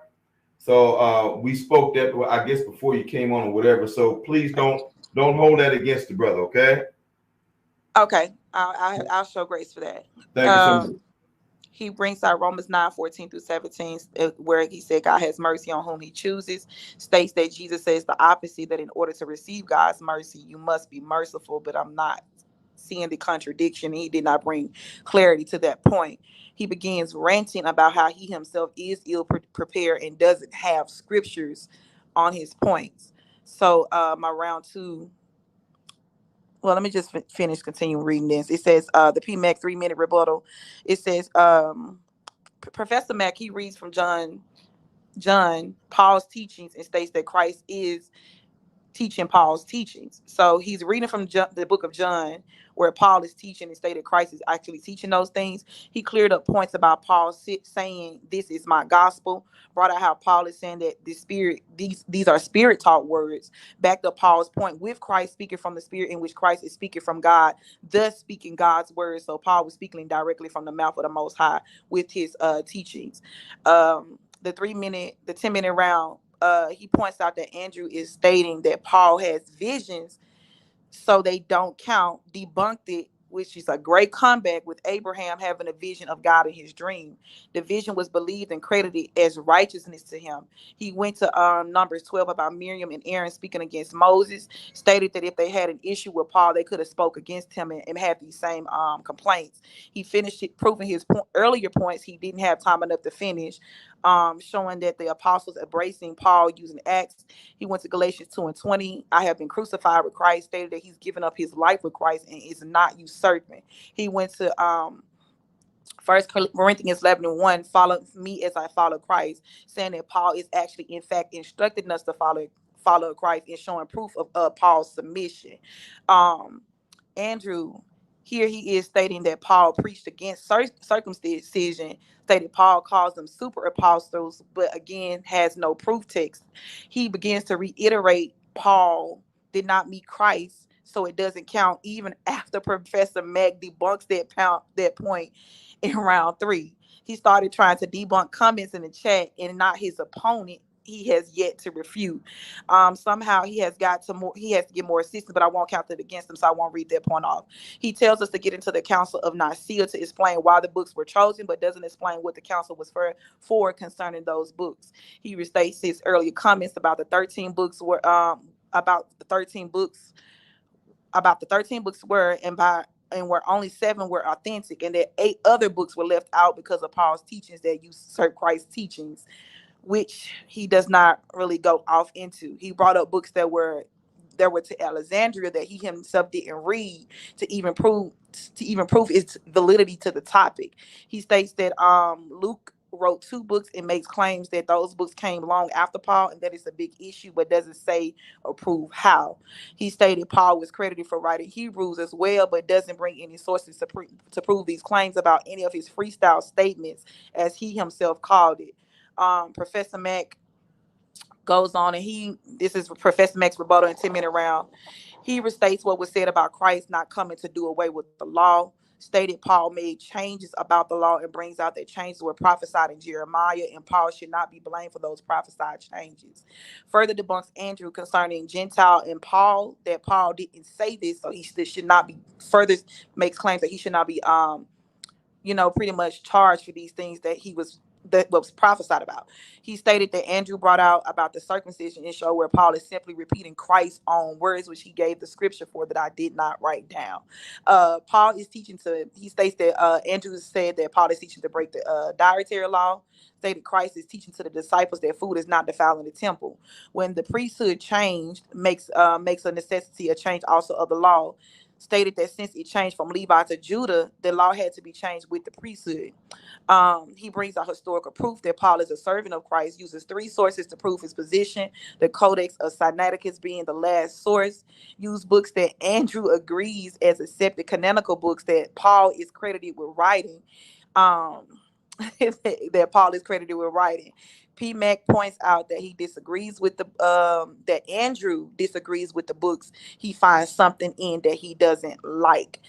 This is Andrew's rebuttal in 10 minutes. So he brings out Galatians 1:6-9, states that Paul is talking to the apostles in these verses, stated that Paul used his words against all the other apostles, finally brings out something to show Paul possibly usurping the gospel. He challenges ProfMACK to speak on the books that he didn't write or allegedly didn't write. So here's the Q&A round. One. The question here is from Andrew to ProfMACK. He said, how do you respond to the 6 books that the church says Paul did not write?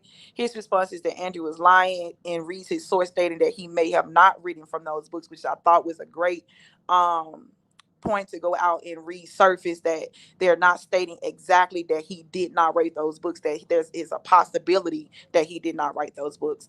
Andrew asked ProfMACK for a timestamp of the 8 books that Paul didn't write. ProfMACK states that he didn't have the timestamps, but gives the timestamps of the 7 that Andrew agrees with. He asked him, do you see that one year he wrote a book and a fake Paul wrote a book? Professor states there's no such thing as a fake Paul. It doesn't have any proof that anyone other than Paul wrote those books. Andrew brings out claims that the church stated he didn't write those books. ProfMACK asks for proof of those claims, and Andrew proceeds to paraphrase his source that he stated BlackJesusMinister already has pulled up, but ProfMACK states he himself would need to read it in order to agree or disagree. He asked the irrelevant question that I'm not sure what was the relevance of it, but he asked did Jesus keep Torah? Although I don't see the relevance, Professor Mack respectfully answered the question and states yes, that he fulfilled the law and brought in a new law. The Q&A round for Professor Mack to Andrew. What gospel is Paul speaking about being perverted? This question here caused a lot of controversy, and I would have to say for this one, it was rephrased so many times that I did not count against Andrew's answer, because it was rephrased from what gospel is Paul speaking about being perverted through the scripture that he read. He calls it a gospel of Christ, rephrases the question, and he said, is he talking about the gospel of Christ? It was rephrased so many times, so I did not count Andrew's answer against him. Is Paul saying you'll be cursed if you preach another gospel, including himself? Andrew says, no, you twisted his words. He's saying if you reteach his gospel and not Christ's gospel, calls apostles super apostles, and still has not proven where or why it was said. Professor Mack points that out, that he's been saying that throughout the debate, and did not, validate that point, which I did give him a point for that. Is Paul a human? His gospel he teaches is not of human origin. The brother does state that yes, he's a human. Is Paul saying that the gospel he preached, he received it from Jesus Christ? He stated yes, Paul received it in the vision after Christ was crucified. He said no, Paul received it in a vision after Christ was crucified. He said, can you show proof of any of these questions I asked you concerning Paul calling Paul a usurper, which was all of his earlier points that he presented in the presentation. He quoted Matthew 24, where he says they were deceived many, stated that Paul chased off the apostles and basically burned them at the stake, stated Paul came in Christ's name, deceiving many. So I would have to give this debate, if I would have to, as far as passion, presentation style, organization, delivery, everything, I would have to give all of this to Professor Mack. He debunked all of Andrew's points. Andrew did not debunk any of his points. For whatever reason, Andrew goes back and forth to restate points that Professor Mack had already debunked, and therefore giving the win over to Professor Mack. I hope that was clear. I hope I was thorough. And yeah, my vote goes to Professor Mack. So good job, Professor Mack. All right, Brother Andrew, do you have any questions, any challenging questions to the judge, Brother Andrew?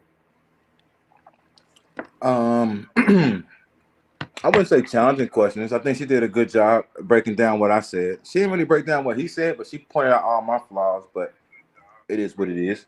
The question I want to ask, she said, I didn't bring up the thing about the super apostles. I brought it up. I said 2 Corinthians 11.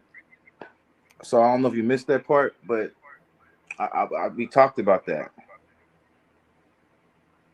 So that's one. Well, what was your question? Can you ask her a straight up question? You gave her background. Ask a question. I mean, it's hard to ask. I mean, I brought up super apostles and I brought up Corinthians 11. So I don't know how she didn't catch that. I'm just referring on something she said inaccurate. But I guess the question I would say is, we talked about the pseudographical, and she's saying that he debunked that point. How did he debunk the point of it being pseudographical when they literally put that word in front of those books? So I'm not sure about the pseudographical point. Where I'm stated that he debunked all of your points were the points that you were bringing out concerning Paul being a usurper. So you kind of started to rant and kind of just go in circles a bit in the points that you did kind of bring out concisely. Those were the points that he debunked, as well as presenting information on why he felt like Paul was in submission and proved those points, which is why I gave him the vote. No, well, I'm speaking of pseudographical, and you went somewhere else with that. Okay, I think what the point, Nitsa, and you can correct me. I heard her say that when you brought that up, that she said that you left out the point that said that it may have been pseudographical. It didn't say it was for certain. It said, as it read, that it may have been. So that was her point that she made to you, and that brother Professor Mack had brought out as well. You know, that it didn't definitely. Is he referring to the pseudographical? Like if you can authenticate something, then it's been authenticated. It's genuine. Okay, but you agree that the word "may" was in there, right? If you can authenticate something, then it's genuine. But If you can't authenticate it, then they call it pseudo. They call it pseudo. Okay, Andrew. They said we don't know if he wrote this, so Andrew, we can't authenticate it. Right. So they said they didn't know if he didn't or not, and the word "may" was in there, right? You're not understanding. It's either one. I'm asking you. Hold on, brother. I'm gonna be quiet. Do you agree or disagree that the word "may" was in there, bro? M-A-Y. Yeah, but that he read from a different part. I'm talking about the word pseudographical. I'm talking about it said may have been pseudepigrapha. No, you don't understand. That's why I thought he was saying he's trying to say pseudepigrapha. I was like, that's pseudographical. All right. Okay. Well, thank you for the correction. What I'm saying is this: if a diamond cannot be authenticated, if it may or may not be a real diamond, then they're gonna say that it's a cubic zirconium. It's not a real diamond. We can't authenticate this diamond, sir. When you go to an appraisal and they can't authenticate what you're bringing in, it's not worth anything because it can't be authenticated. By saying the word "may," it may be a real diamond. It's not going to give that diamond any value. I feel like I even broke down the definition of that word, so I don't see how that's tripping up anybody. They couldn't authenticate it. You understand what I'm saying? If they couldn't authenticate your DNA, then you. Okay, so what's your next question, brother? Okay, formulate your question from what you just said. Formulate my question from what I just said. Yeah. So she can answer. Okay. Fine. Well, if you can't authenticate a diamond being real, then what happens during the appraisal? If you have a response, go ahead. If you don't, that's fine. I'm not sure. I've never had anything appraised. I'm not sure. Okay. That's what I'm saying. Y'all in cahoots. What do you? Hold on, brother. Who you saying? Who's in cahoots, bro? I just asked her if you can't authenticate a diamond. Okay, but brother, hold on, brother. I'm asking you. You saying are y'all in cahoots? Are you talking about me? I'm talking about her. I'm talking about the judge. Okay. All right. Well, hold on. Okay, but hold on, brother. Okay, but hold on for a minute. Listen, you got to ask her not a hypothetical that has nothing to do directly with the debate. Ask her a definitive question about her deliberation about something you said. Okay. Don't ask her about something hypothetical. We're not talking about diamonds. I'm asking again. I got you. You. If you cannot authenticate something, what does that mean? If you can't prove it, if you can't prove that I'm using the word like authentic, like to authenticate something. Yeah. What does it mean if you can't do that? Yeah, so basically you can't tell whether or not it's real or not. Right. And so he's asking, what is your conclusion? If you can't determine if something is not real or not, Nitsa, can you what kind of conclusion can you come to if you're unable to authenticate it? Yeah, so the burden, since he had the position that Paul definitely did in fact usurp Christ's teachings, the burden of proof will be on him to prove that. The sources that Professor Mack was bringing out, he said this is what the brother right here just said, Andrew, during the debate. He said that the church said that Paul did not write those books. Professor Mack came back and read the source and said, no, the church says they may have not written it. Right. So it was not anything to say, definitively one way or the other. Okay. Right. All right. So he had to have proof that he, in fact, definitively didn't write it, since that's his argument. Okay. Your third question, brother. Go ahead. Third question. All right. I'm gonna give my third question. I just want a statement before I give my third question. But no. Just questions, bro. We'll give conclusion statements when you finish. I'm just saying the word authenticate means something. I don't know why, like, y'all don't have Webster's. That word means something. And if something can't be authenticated, that means it's not real. They can't authenticate it. but that's here or there. I already talked about the super apostle. She said I didn't bring up that No. verse. Just give me a question, brother. Make a question. Give her a question. What now? Yeah, give her your last question. It's my last question.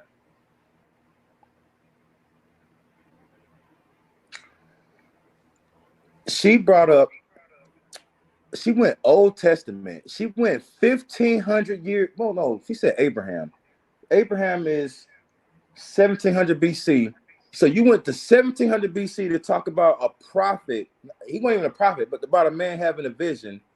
And that was enough evidence for you to say Paul's vision was okay. So if I had a vision tomorrow, I can go back and say Abraham had a vision. So you gotta take my vision. Just because a prophet or somebody in the Old Testament had a vision does not justify us taking Paul's vision.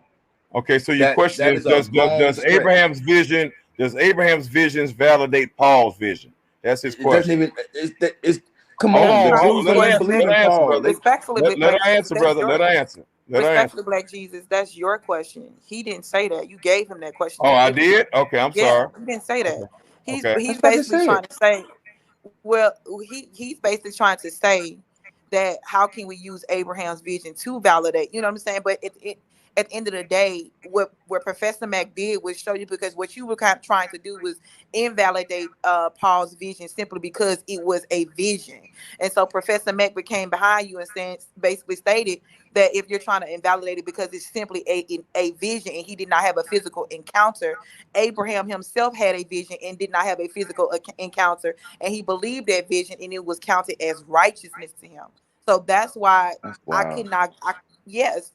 he every point that you brought out, he kind of debunked and carried on with his I guess what I'm saying is that's enough, brother. No more comments, you brother. Cut me off, bro. Andrew, she's saying vision, but we're talking about dead men talking. Andrew. This is not time. Listen to me, brother. This is not an opportunity to badger the judge. I only allow you to ask questions. Okay? So again, brother, we're going to move on. Thank you, Sister Nitsa. We're going to get final remarks from Brother Andrew and Professor Mack. So, Brother Andrew, if you go right ahead, brother, with your final remarks, and we're going to close this thing out. All right, hold on 1 second.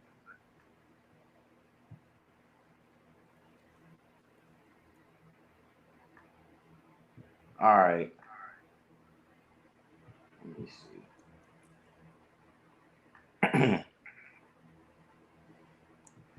Authentic. The Webster's definition is of undisputed origin or genuine.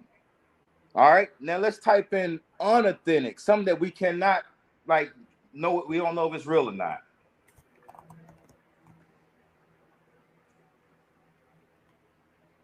Unauthentic, not made or done in a way that reflects tradition, faithfully resembles an original. So the people who canonized the Bible also came to us and said, we can't tell you that these books are authentic. So we're going to place the word pseudo in front of these books. They did that to 6 of the books. We pulled up pseudographical, he clicked it, and you saw it yourself. Now, you can have faith in Jesus all day. That's what we're supposed to have faith. But we're not supposed to have faith in books that the church itself cannot show is genuine. To sweep that under the rug says more about you than it does about me. And it says a lot about the judge, because I asked her, if you can authenticate a diamond, then what's the appraisal of the diamond? She said she never got nothing to praise. So she don't know. She don't know what'll happen. That's wow. That's why I asked was y'all in cahoots, because what kind of answer is that? You a woman. If a dude give you a fake ring, if I give you a ring, ask for your hand, and you go to the appraisal person, he says, I can't authenticate this diamond. I don't know if it's authentic. I'm gonna be able to say what? I had a vision. What I'm gonna say? It may be real, so you should still wear it. Like, what is we saying right now?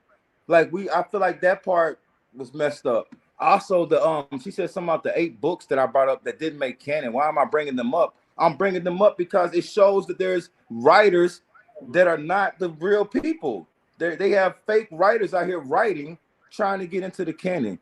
So like it's clear. Those 8 didn't even make it. They picked 13, and out of those 13, they're saying only 7 are authentic. That word means something. I'm sorry if it's not like you don't use it a lot, or I don't know like how you don't know what that word means. But I feel like you really let him skate on that, and that's how you usurp. You usurp by having fake writers come in and put a name on something. All right. And you Am I accept allowed it. to respond? No, Nissa. Okay. No, you got to take it like I had to take what you said. No, we're good. You don't even know what Andrew, hold on, brother Andrew. Thank you, brother. Thank you so much. All right, Professor Mack, go right ahead, brother. Last remarks. Man, well, first off, I do want to thank my opponent. I do thank Nitsa. I think Nitsa actually did an amazing job, to be honest. Not just because she ruled in my favor, honestly, because she was thorough and she was consistent. She literally brought out all and the rebuttals. Like, she listened thoroughly and called out all the rebuttals. I didn't even know it was possible to catch that much information as she did. I was thoroughly surprised by that. Now, one thing that needs to be understood is what proof looks like. And saying that something can't be authenticated doesn't justify saying the claim that the church said he didn't write it. When you say that the church said he didn't write it, my friend, that's a lie. The church didn't say that. The church did not say that, yet you kept saying that they said that. They call it pseudographical. That's what it means. Brother, you can't unmute your mic. That's what you can't. It's not your turn to talk, Andrew, bro. But you can't lie on me. Andrew, it's not your turn to talk, bro. Don't allow him to lie, or I'm gonna say something. You're gonna have to kick me out. Like, to say that something is pseudographical does not mean that we can now say he didn't write it. It just says we're not sure, so we assign it under this category. That's what it's saying. I agree to that. I agree to, and I don't know. I wasn't there. I don't claim to know stuff I wasn't there for.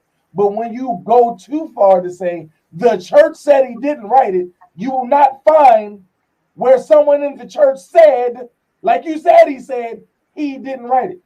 But many times when you're looking at direct text in the Bible, you're denying what it says. So I'm showing you where something literally says something, you'll deny that. But then you want me to believe where they don't even actually literally say that. So what you're doing is you're paraphrasing it. If you say that they deemed it pseudographical, cool, we got that all day. But what's that word mean? Let me finish. I didn't lie on you.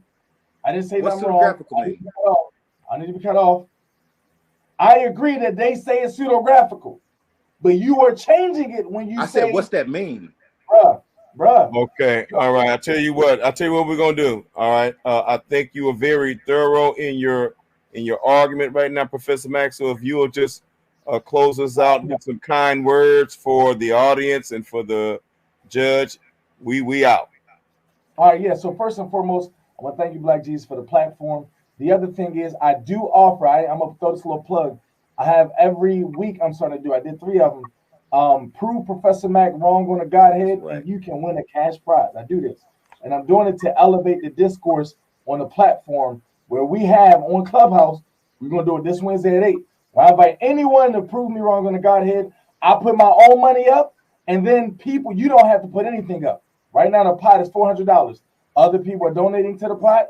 If you actually win, then you get all the money. Someone else already won the money. I did 8 debates so far, and I won 7 and lost 1. The one who beat me won $480. Already cash app him. Trilla got that money. Okay? And so I'm continuing to do this because I'm raising the level of elevated discourse. I contribute the first 100. Other people put more money in on top. If you want to debate me faster to get to the pot, you got to donate, though. But you can come in, prove me wrong, and potentially win the money for free if you can prove me wrong. Nitsa, you did an amazing job judging. I don't get to pick my judges. We have 3 judges, but I would encourage you to talk to them judges so you can become one of them judges because you did a great job, sis. I don't want anybody to discourage you in any way. But all that, I do appreciate the time. I know it was a lot of energy that went into this for myself and all those who had to listen through the whole thing. And also the opponent, we can disagree on stuff. We don't have to, have hard feelings about it. But even still, it's his right to feel how he wants to feel about it, as it would be mine. All that being said, I do thank y'all very much. All right, brothers and sisters. Sister Nitsa, thank you so much, dear sister. I knew you was going to be a great judge, and I'm not talking about the decision, but you did provide a lot of details, and you were able to handle the questions. And I want to thank my brother, Andrew the Great. Andrew, you are a great opponent, brother. You are a great debater, brother. You hear what I'm saying? So, brother, please don't walk away thinking that this is the last that you're going to be associated with the Ultimate Debate League, dear brother. And we ask that God continue to bless you and your family and those that you are in contact with, dear brother, and that God continue to elevate your faith, and that God continue to elevate all of our faith, because you did that with your presence and your participation in this debate. And Professor Mack, thank you again, sir. Appreciate you very much, sir. Did you hear me, Mac? Brother Mac must have took off. Okay, y'all. I heard you. I thought you was done. I ain't want to cause no. Okay, no problem. And Sister Nitsa, again, thank you, dear sister. Love you much, sister. Thank you so much, BJ, for this opportunity. Thank you. All right. We rolling on up out of here, y'all. We rolling up on out of here with a tune from the one and only LVU Roper, y'all. LVU Roper, the same tune we rolled in on is the same horse that we rolling out on, and it's a great one, y'all. This is a stallion. I love this song. So until next time, brothers and sisters, peace, love, and soul. Peace, love, and soul, brothers and sisters, as we rock on out with the Ultimate Debate League and Clubhouse Streets. If you guys have not subscribed to Clubhouse Streets, LV Europa, Clubhouse Streets, LVU Roper, brothers and sisters, make sure y'all do so right now. Go to Clubhouse Streets on YouTube, brothers and sisters. Go there right now, brothers and sisters, and subscribe, and share the YouTube link with your friends and family, and encourage them to subscribe as well. Clubhouse Streets, brothers and sisters, brother Elder LVU Roper. He's not quite an elder yet, but he on his way. Yes, indeed. Until next time, y'all, practical from brother LVU Roper. My goodness. Peace, y'all. Love y'all. Until next time.